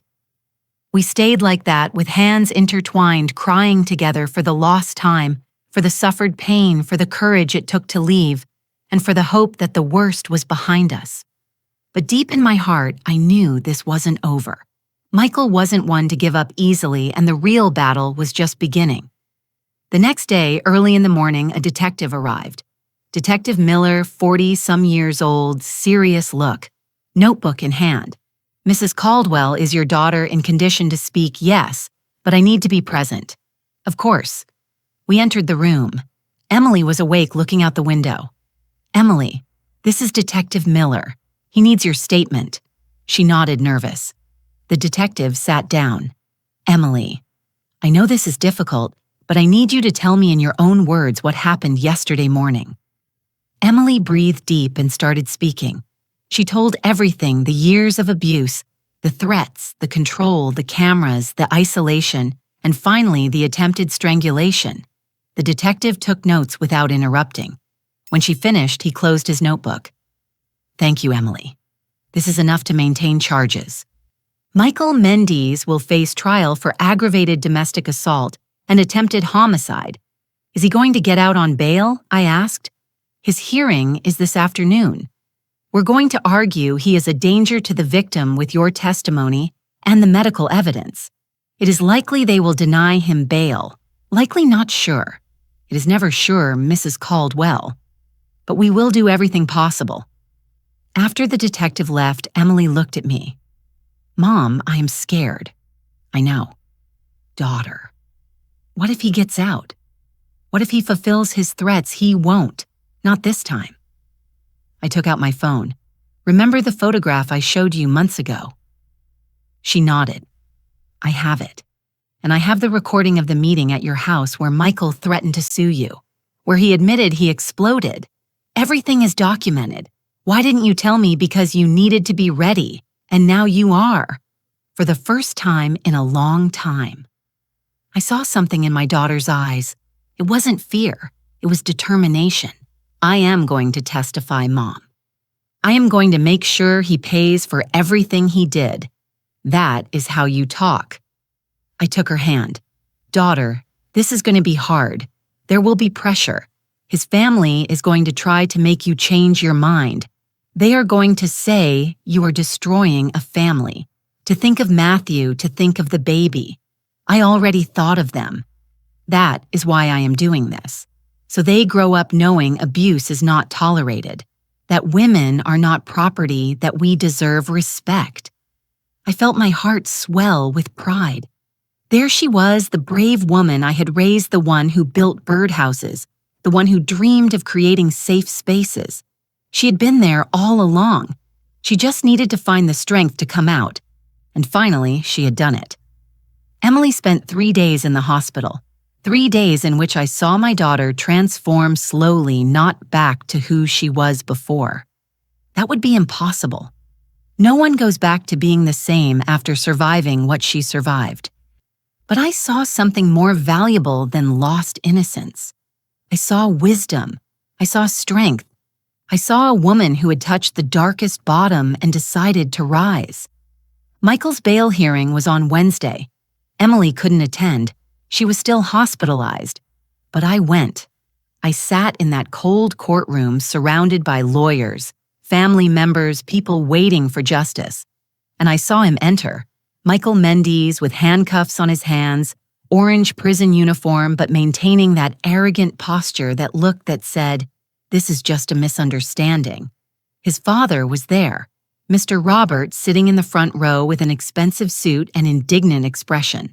Mrs. Linda hadn't come. I wondered if she'd ever had the choice. The judge entered. We all stood up. The prosecutor presented the case: attempted homicide, aggravated domestic assault, documented pattern of abuse. "Your Honor, the defendant is a clear and present danger to the victim. He has financial resources to flee. He has motives to intimidate witnesses. We request bail be denied." Michael's lawyer stood up. A man in his 50s, perfect tie leather briefcase. "Your Honor, my client is a respected engineer. No criminal record with community ties. This was an isolated incident product of marital tensions. My client is willing to submit to intensive therapy, to use an electronic ankle bracelet, to comply with any condition the court imposes. Keeping him in preventive prison would be excessive." The prosecutor responded immediately. "Isolated incident. We have photographs of previous assaults, witness testimonies, evidence of years of systematic abuse. The defendant almost killed his pregnant wife in front of his 3-year-old son. This is not marital tension. It is criminal violence." The judge listened in silence, taking notes. Finally, he spoke. "I have reviewed the file. The photographs are disturbing. The victim's testimony is consistent. The strangulation marks are clear evidence of lethal intent." My heart beat strongly. "However," continued the judge, "the defendant has no criminal record. He has constitutional rights to a fair defense. Therefore, I will set bail at $500 with the following conditions: electronic bracelet restraining order of 500 meters from the victim and her children, prohibition of direct or indirect contact, surrender of passport, and mandatory anger management therapy." I felt the world fall apart. $500,000. Mr. Robert could pay that without blinking. The prosecutor objected. "Your Honor, with all due respect, $500,000 is no obstacle for a family with resources like the Mendes family. The defendant could pay bail and disappear." "Objection noted," said the judge. "But my decision is firm. The defendant may leave on bail once all conditions are met. Next case. He banged the gavel. I left that room trembling. Michael was going to get out. Maybe not today, maybe not tomorrow, but soon. And when he got out, he would come for Emily. Not physically, maybe, but he would come. I ran to the hospital. I entered Emily's room panting. She saw me and knew immediately. Did they give him bail? Yes. How much? $500,000. His father can pay that. I know. She brought her healthy hand to her belly in an instinctive protective gesture. How much time do we have? I don't know. Maybe a few days a week at most. Then we have to move fast, move a daughter. You are still in the hospital. I don't care. I need to get out of here. I need to get Matthew back. I need to leave before Michael gets out. Leave to where? To your house. You said it would always be open for me. And it is. Of course it is. Then get me out of here, please. I spoke with Dr. Stevens. I explained the situation. Medically, she would need to stay at least 2 more days, she said. But I understand the circumstances. If she signs a document releasing the hospital from liability, I can discharge her today with strict rest instructions. I will sign it, said Emily without hesitation. Very well, I will prepare the paperwork. While Emily signed the documents, I made calls to social services to coordinate reunification with Matthew to Karen the lawyer, so she could prepare all legal documents, permanent restraining order request for full custody, divorce lawsuit to a locksmith to change all the locks on my house, to a security company to install cameras and alarms. I wasn't going to let Michael get close. Never again. That afternoon, Emily left the hospital with her arm in a sling, bruises still visible on her face but with her head high. I took her directly to social services.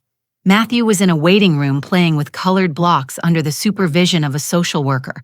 When he saw Emily, he dropped the blocks. Mommy. His trembling little voice broke my heart. Yes, my love, it is Mommy. Emily knelt down, ignoring the pain. She opened her healthy arm. Matthew ran to her and threw himself into her arms, crying, Mommy, Mommy, Mommy, I am here, baby. I am here.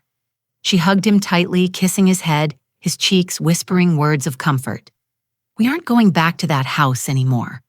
Right. Mommy asked Matthew with a small voice. No, my love, never. And Daddy. Emily stayed quiet for a moment. Then with a firm but soft voice, she replied, Daddy did things that are not right, and now he has to learn that that is not done. But you don't have to worry about anything. Mommy is going to protect you. Grandma is going to protect you. You are safe. Promise. Promise. She sealed it with a kiss on the forehead. The social worker gave us the temporary reunification documents. Emily has emergency custody. Michael Mendes has no right to unsupervised visits while facing criminal charges. If he tries to contact the minor, call the police immediately. We signed everything. And finally, after days of nightmare, we went home my house, which now would be their house. We arrived at dusk. The locksmith had already finished. New locks, new keys. The security cameras were installed, monitoring the front door, the garden, the rear access. Any movement would trigger an alert on my phone. I prepared the guest room for Emily and Matthew. Clean sheets, soft towels, fresh flowers on the nightstand. Welcome home, daughter. Emily looked around with tears in her eyes. Thanks, Mom, for everything. For not giving up on me. For being here when I could finally get out. I will always be here. That night, we had a simple dinner. Chicken soup, toast, chamomile tea. Matthew fell asleep on the sofa at 8, emotionally exhausted. I carried him to bed. I put on his favorite pajamas we had rescued from the house. I tucked him in carefully. Grandma, he murmured, half asleep. Yes, my love. Will I not have nightmares anymore? Maybe you will still have some, but I will be here and your mommy too. And when you are scared, you call us and we come running. Okay. I kissed him on the forehead. I left the room and found Emily in the living room looking out the window. I sat next to her. How do you feel? I don't know. Relieved, scared, angry, all at the same time. It is normal. When does it stop hurting, Mom? I don't know, daughter, but every day it hurts a little less. She leaned on my shoulder. There is something I need to do, she said after a long silence. What I need to go to the house one last time. There are things I want to recover. Documents, photos of baby Matthew, some objects that were Dad's that he gave me before dying. Daughter that can wait. No, I need to do it before Michael gets out, before he changes the locks, before he destroys everything to hurt me. Then we will go together with police escort. Can that be done? Yes, it is called property recovery, with police protection. Karen mentioned it. You can request an officer accompany you to recover your things. I want to go tomorrow. Are you sure I need to close that chapter, Mom? I need to get my things out of that house and never return. The next we coordinated with the police. 2 officers would accompany us at 10:00 in the morning. Emily had a list, personal documents, birth certificates, photo albums, Matthew's clothes, some jewelry that had belonged to my mother, and that I had inherited to her the architectural drawings she had made years ago. We will only have 1 hour. The officer warned us, take essentials, no large furniture. We arrived at the house. That beautiful house with the perfect garden and fountain at the entrance. That house that had been her prison. Emily stayed in the car for a moment looking at it. Are you ready? I asked. Yes. The officers opened the door with Emily's key. We entered. Everything was exactly as she had left it the morning of the emergency. Dishes in the sink. Matthew's toys on the floor, a half-finished cup of coffee on the table, as if time had stopped. Emily walked slowly through the house, touching the walls, the furniture. I thought this house was my dream, she whispered, but it was my nightmare. We went up to the master bedroom. Emily opened the closet, took out a large suitcase, started packing systematically, essential clothes documents from the safe jewelry photo albums. I helped her in silence. Then she found something, a shoebox hidden at the back of the closet. She opened it. Inside were more photographs. Photographs she herself had taken of her wounds over the years. Dozens of them. Bruises, cuts, marks. Each one dated on the back with trembling handwriting. January 15, 2022, he pushed me against the door. March 3, 2022, he pulled my arm hard. July 28, 2022, he slapped me when I contradicted his father. Meticulous documentation of her own suffering. Daughter, why did you keep all this? Because deep down, I knew someday I would need it. That someday I would have to prove it. I don't know. I think it was my way of not going crazy, of reminding myself that it was happening, that I wasn't imagining it. This is crucial evidence. I know. She put the box in the suitcase. We went down to the living room. On the table was an envelope with Emily's name written in Michael's handwriting. She took it with trembling hands. She opened it. Inside was a letter. She started reading it aloud, but her voice broke. I took the letter and read, Emily, I know you are angry. I know you hate me now. But you need to know that everything I did was for love because I love you too much, because I can't live without you. Yes, I made a mistake. I admit it. I lost control. But you also provoke me. You drive me crazy with your attitude, with your defiance, with your disobedience. If you had been the wife you promised to be, none of this would have happened. But there is still time. We can fix this. Drop the charges. Come home. We can go to therapy together. We can start over. Think of Matthew. Think of our baby. Do you really want them to grow up without a father? Do you want to destroy our family? I will forgive you if you forgive me. But if you insist on continuing with this, if you testify against me, if you put me in jail, you will regret it. I have lawyers. I have resources. I am going to fight for custody. I am going to prove you are an unstable mother, that you have mental problems, that you are unfit, and I will win because I always win. The choice is yours, Emily. Family or War M. The silence that followed was terrifying. Emily was trembling. He is threatening me. Even from jail. Yes, What if he is right? What if he takes the kids away? He won't. How do you know? Because now you have evidence. You have photos. You have testimonies. You have his own letter admitting he lost control and threatening you. This is legal gold. This demonstrates pattern of abuse and intimidating behavior. Emily breathed deep, folded the letter, carefully put it in her purse. You are right. I am not afraid anymore. Are you sure? Yes. Her voice was firm now. I am not going to let him control me anymore. Not with threats, not with manipulation, not with anything. We finished packing. 3 large suitcases, 2 boxes of documents, the photo albums. The officers helped us load everything into the car before leaving. Emily stood at the entrance looking at the house one last time. Do you want to go in again? I asked. No, I just want to remember it so I never forget, so I never return. She took something out of her pocket, the house key. She left it on the mailbox at the entrance. I don't need it anymore, she said, and got into the car. We drove back in silence, but it was a different silence. It wasn't the silence of fear. It was the silence of transformation. My daughter had entered that house as a victim for the last time and had left as a survivor.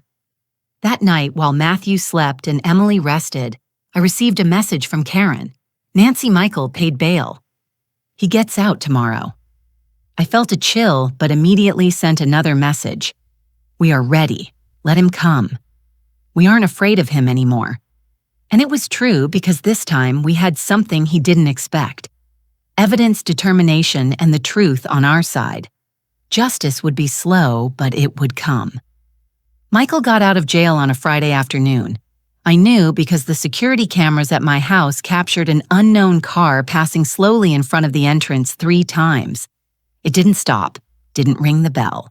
No one got out, but the message was clear. I know where you are. Emily saw the recordings and turned pale.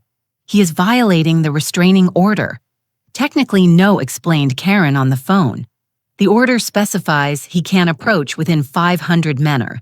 If he just passed by on the street without stopping, it is in a gray area. Gray area. He is intimidating us. I know, but we need more solid evidence for now. Document everything. Every suspicious car, every strange call, every movement. And that is what we did during the following weeks.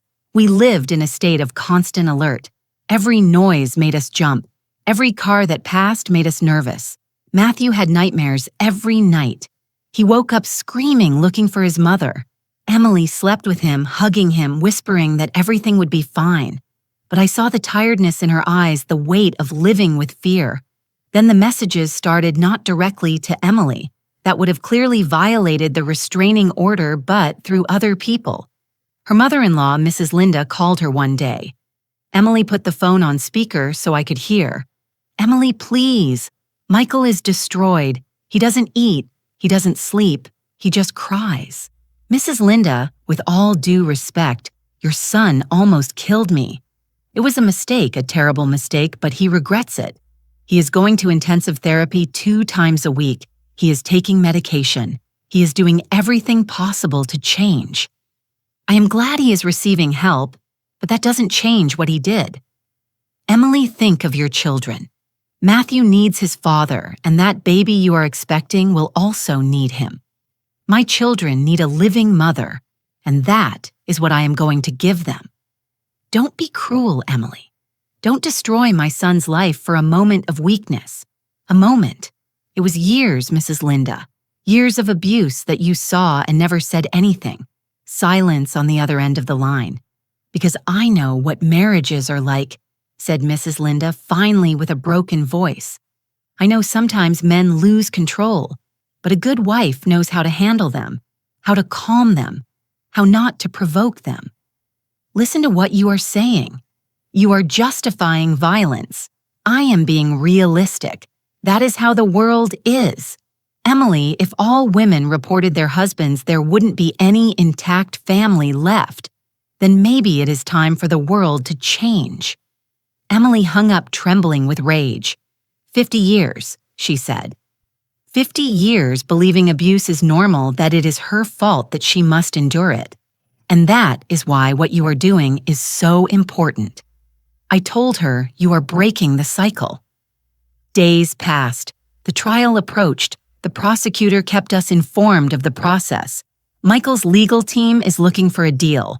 They offered to reduce charges to simple assault in exchange for Emily withdrawing testimony on attempted homicide. No, replied Emily without hesitation. No deals.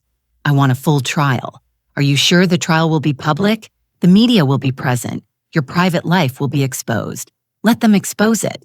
Maybe that way other women find the courage to leave. I felt so proud of my daughter in that moment. But Michael didn't stay still.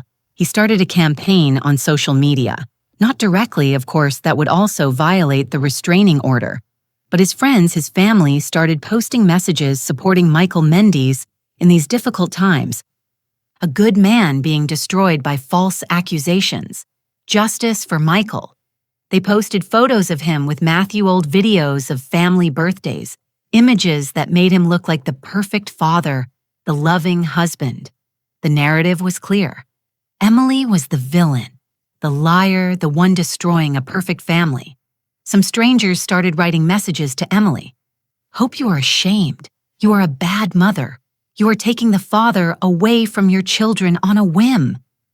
Emily read every message with tears in her eyes. Mom, what if they are right? What if I am being selfish? No, listen to me. Those people don't know what you lived.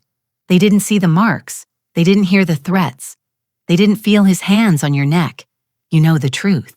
And that is the only thing that matters. But Matthew asks for his father, says he misses him. It is normal. But with time, he will understand.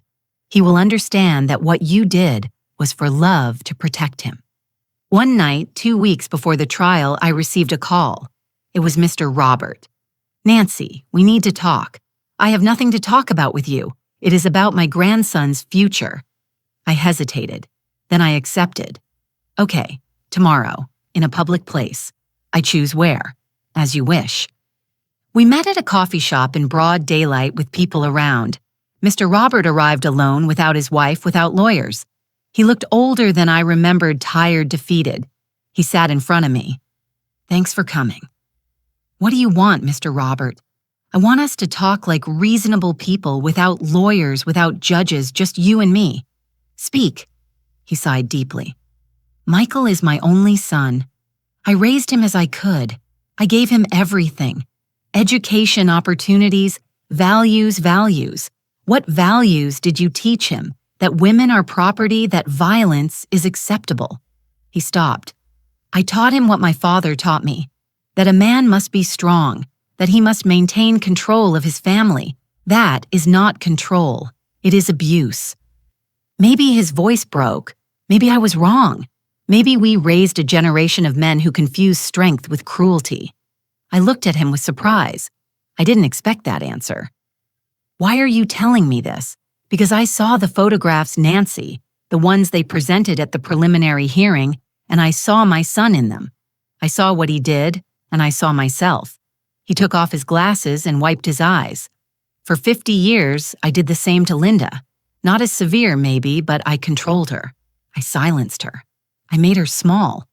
And she endured it because she believed she had no options. And now you regret it.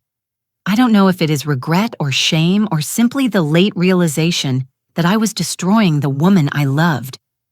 He kept silent for a moment. Linda is sick. Cancer stage 4. Doctors give her 6 months. I am sorry. Do you know what is the worst? That now that I know I'm going to lose her. I realize I never really knew her. I never asked her what she dreamed, what she wanted, who she was beyond being my wife. Tears rolled down his cheeks. I don't want Michael to end up like me, alone, full of remorse, losing his family out of pride. Then help him change for real. Not paying expensive lawyers to free him, but helping him recognize what he did to face the consequences to heal. And Emily, would you give my son a chance if he really changes? That is not my decision. It is hers. But I can tell you something. True change doesn't come after legal threats. It comes from genuine recognition of harm caused. And so far, your son has only shown manipulation and victimization. Mr. Robert nodded slowly. You are right. So what are you going to do? I don't know yet, but thanks for listening to me. He stood up to leave, but before doing so, he turned. Nancy, one more thing. Tell Emily I am sorry for applauding that night at the restaurant for saying she had to know her place. I am ashamed of those words. Now tell her yourself in a letter without demands, without manipulation, just an honest apology. I will do it, and he left. I told Emily about the conversation. Do you think he is sincere? She asked. I don't know, daughter, but at least it is a start. At least he recognized something is wrong. 2 weeks later, the day of the trial arrived. The room was full. Press, family members, curious people. Michael entered with an impeccable suit hair combed serious but controlled expression. Emily entered with a simple blue dress without excessive makeup, without trying to hide anything. The marks on her face had already healed, but the invisible scars remained. The trial lasted 3 days. The prosecutor presented devastating evidence. The photographs Emily had kept for years, Jessica's testimony, the nanny, the medical reports from the hospital, the audio recording where Michael threatened to take the children away, the intimidating letter he left at the house. And finally, Emily's testimony. She went up to the stand with her right hand on the Bible. Do you swear to tell the truth, the whole truth, and nothing but the truth? I swear. And she told her story without crying, without drama, just the truth. Years of progressive abuse, of economic control, of social isolation, of physical and emotional violence of the moment. She felt his hands on her neck and thought she was going to die. The room was in absolute silence. Some reporters were crying. The jury listened with grave expressions.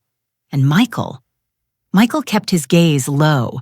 His lawyer tried to discredit the testimony. Isn't it true you provoked my client? No. Isn't it true you were also violent? Never. Isn't it true you are lying to gain advantage in the divorce? I am not lying, and I don't need to lie. The truth is enough. The lawyer couldn't break her. Then it was Michael's turn to testify. He went up to the stand with confidence. But when the prosecutor started interrogating him, something changed. Mr. Mendes, do you recognize these photographs? She showed him the images of Emily with bruises. Yes. Did you cause these injuries? Silence. Mr. Mendes, answer the question. I sometimes lost control. Did you lose control or choose to be violent? It was stress work pressure. She didn't understand. So you blame the victim. No, I assume responsibility for my actions. Is that why you sent this letter threatening her? She showed him the letter. Michael turned pale. I was angry. You were intimidating a witness. That is a federal crime. His lawyer stood up. Objection. Denied. The witness will answer. Michael was crumbling in front of everyone, and I realized something. Abusers are brave only when they have power. When that power disappears, only cowardice remains. The jury deliberated for 6 hours. When they returned, their verdict was unanimous. Guilty of aggravated domestic assault. Guilty of attempted homicide. Guilty of witness intimidation. The sentence was handed down 2 weeks later. 8 years in prison without possibility of sentence reduction. Permanent restraining order, loss of custody. Supervised visits only if Matthew, growing up, wished to have contact. Michael heard the sentence without expression. Then just before being handcuffed, he turned toward Emily. Someday you will understand that everything I did was because I loved you too much. Emily looked him directly in the eyes and with a firm, clear voice without trembling. She replied, Love does not hurt. What you felt wasn't love. It was possession.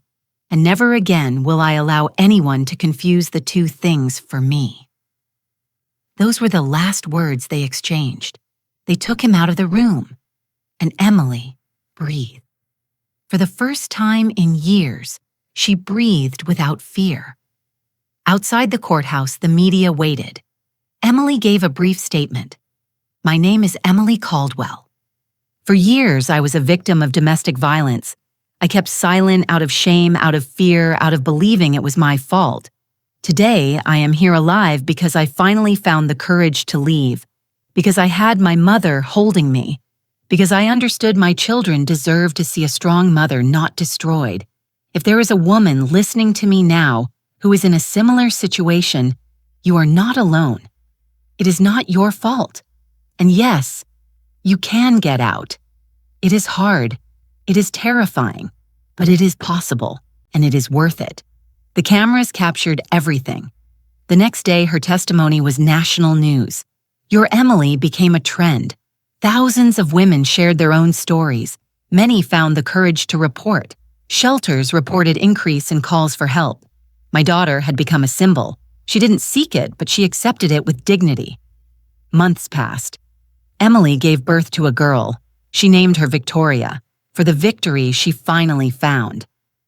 Matthew started therapy. Slowly, the nightmares decreased. He went back to laughing, to playing, to being a child. Mr. Robert kept his word. He sent a letter apologizing. And more importantly, he stopped defending Michael publicly. He focused on caring for Mrs. Linda in her last months, when she passed away. Emily attended the funeral not for Michael, but for that woman who had lived 50 years in silence, because she too had been a victim. And 1 year after the trial, something extraordinary happened. Mr. Robert published an article in the newspaper. It was titled, "A Father's Letter to His Imprisoned Son." In it, he publicly recognized how he had raised Michael with toxic values, how he had normalized control and domination, how he had applauded abuse, believing it was discipline. "I was wrong," he wrote, "and my son paid the price, but more than anyone. The women around us paid it. To all fathers, teach your sons that true masculinity is not domination. It is respect. It is empathy. It is recognizing when they are wrong and having the courage to change." The article went viral, and Emily, reading it, cried not of sadness, but of hope. Because if a 70-year-old man could recognize his mistake, if he could change his perspective after a lifetime, then there was hope for new generations. "Do you think Michael changes someday?" Emily asked me one night while breastfeeding Victoria. "I don't know, daughter. Maybe yes, maybe no. But it is no longer your responsibility to save him." "I know. I just hope someday he really understands the damage he caused. Not for me, but for Matthew. So if someday they reunite, it'd be as different men. It could be. And if not," she kissed Victoria's head, "at least my children will grow up knowing abuse is not tolerated, that women deserve respect, that true love doesn't hurt. That is the best revenge," I told her. Breaking the cycle, she smiled. And in that smile, I saw everything she had lost and everything she had gained. Because justice is not always fast. But when it arrives, it restores something more than legality. It restores dignity. It restores hope. It restores the belief that good eventually prevails, and that those who cause pain eventually face the consequences of their acts, not out of revenge, but out of balance, out of natural karma. Because that is how the universe works. What you sow, you reap. And Michael had sown violence. Now he reaped loneliness, rejection, and the weight of his own decisions, while Emily had just courage and was reaping peace. 3 years have passed since that night at the restaurant. 3 years since I stood up from that table and decided the silence was over. Today is Sunday. The sun enters through my kitchen window, illuminating the table where Matthew draws with crayons, while Victoria, 2 years old, tries to steal his colors. Emily prepares coffee. She moves with a tranquility I thought I would never see again. She no longer wears long sleeves in summer. She no longer constantly checks her phone with anxiety. She no longer apologizes for existing. She resumed her career as an architect. She works from home, designing spaces that, as she says, make people feel safe. Matthew is 6 years old now. He goes to therapy once a month, not every week anymore. The nightmares disappeared a year ago. Recently, he asked me about his father. Grandma was daddy bad. I knelt to his height. Your daddy did bad things, But that doesn't mean he didn't love you. It just means he was lost and hurt the people he loved. And am I going to be like him when I grow up? No. My love, because you already know something that took him many years to learn. That strong men are the ones who protect, not the ones who hurt. He nodded and kept playing. But I know those questions will return, and we will be ready to answer them. Michael serves his sentence in a prison, 3 hours from here. He has written letters, many letters. The first ones were manipulative, full of self-justification. Emily read them and kept them without answering. But 6 months ago, something changed. A different letter arrived. Emily, I don't expect you to forgive me. I don't expect you to even read this. But after 3 years in mandatory therapy, after rehabilitation groups for aggressors, after much silence and reflection, finally, I understand. I understand what I did to you wasn't love. It was control. It was abuse. It was the result of believing I had rights over you.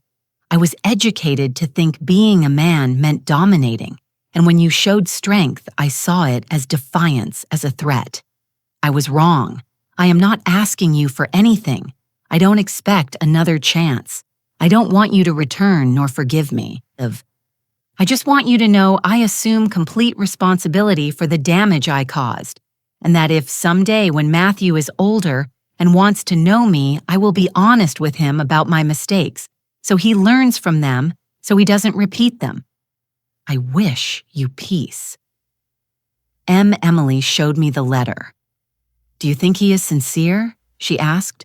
I don't know, but even if he is, that changes nothing. Forgiveness is yours to give or not give, and you don't owe him anything. I know, but I think for the first time I can let go of the anger. Does that mean you forgive him? No, it means I no longer give him power over my life. He makes his decisions and lives with the consequences. I make mine and build my future, and that is exactly what she has done. Mr. Robert visits us occasionally. He is no longer the arrogant man I knew. Linda's death changed him deeply. Now he dedicates his time to giving talks in universities about toxic masculinity and conscious parenting. If I can prevent a single father from raising his son like I raised mine, he told me once, I will have done something good with the time I have left. This morning, while we drink coffee, Emily looks at me with those eyes that now shine with their own light. Mom, did I tell you they offered me a new project? Which one? Designing a shelter for women victims of domestic violence with safe spaces, play areas for children, therapy offices. They want it to be a place where women can heal. Daughter, that is perfect. Remember when I was a girl and built that birdhouse? Of course I do. I said birds needed a safe place. I think all my life I wanted to create those places, but I had to learn first that I also deserved one. She takes my hand. Thanks, Mom, for never giving up, for being there when I finally could get out, for believing in me when I didn't believe in myself. Daughter, you did the hard work. I only held the door open. But without that open door, I wouldn't have known where to go. We hug, and in that hug is everything. The pain of the past, the strength of the present, the hope of the future. Matthew approaches with a drawing. Mommy, look, it is our family. In the drawing, there are 3 figures, him, Victoria, and Emily, and a big house with bright windows and a huge sun. It is beautiful, my love. See, this house has many windows, so lots of light enters, because in the light, there is no fear. Emily looks at me with tears in her eyes. Even the children understand. Darkness was where they lived, but light is where they are healing. Outside, the garden blooms. The roses we planted last year are more beautiful than ever. Red, yellow, pink, full of life like us. If my story helps a single woman open her eyes to find the courage to leave, to understand she deserves love without pain, then every tear, every moment of fear, every sleepless night will have been worth it. Because silence kills, but truth liberates. And sometimes all we need is an extended hand, an open door, a voice that says, I believe you. You are not alone. You can get out. I was that voice for my daughter. Will you be that voice for someone else? Justice arrived, not as revenge, but as natural balance.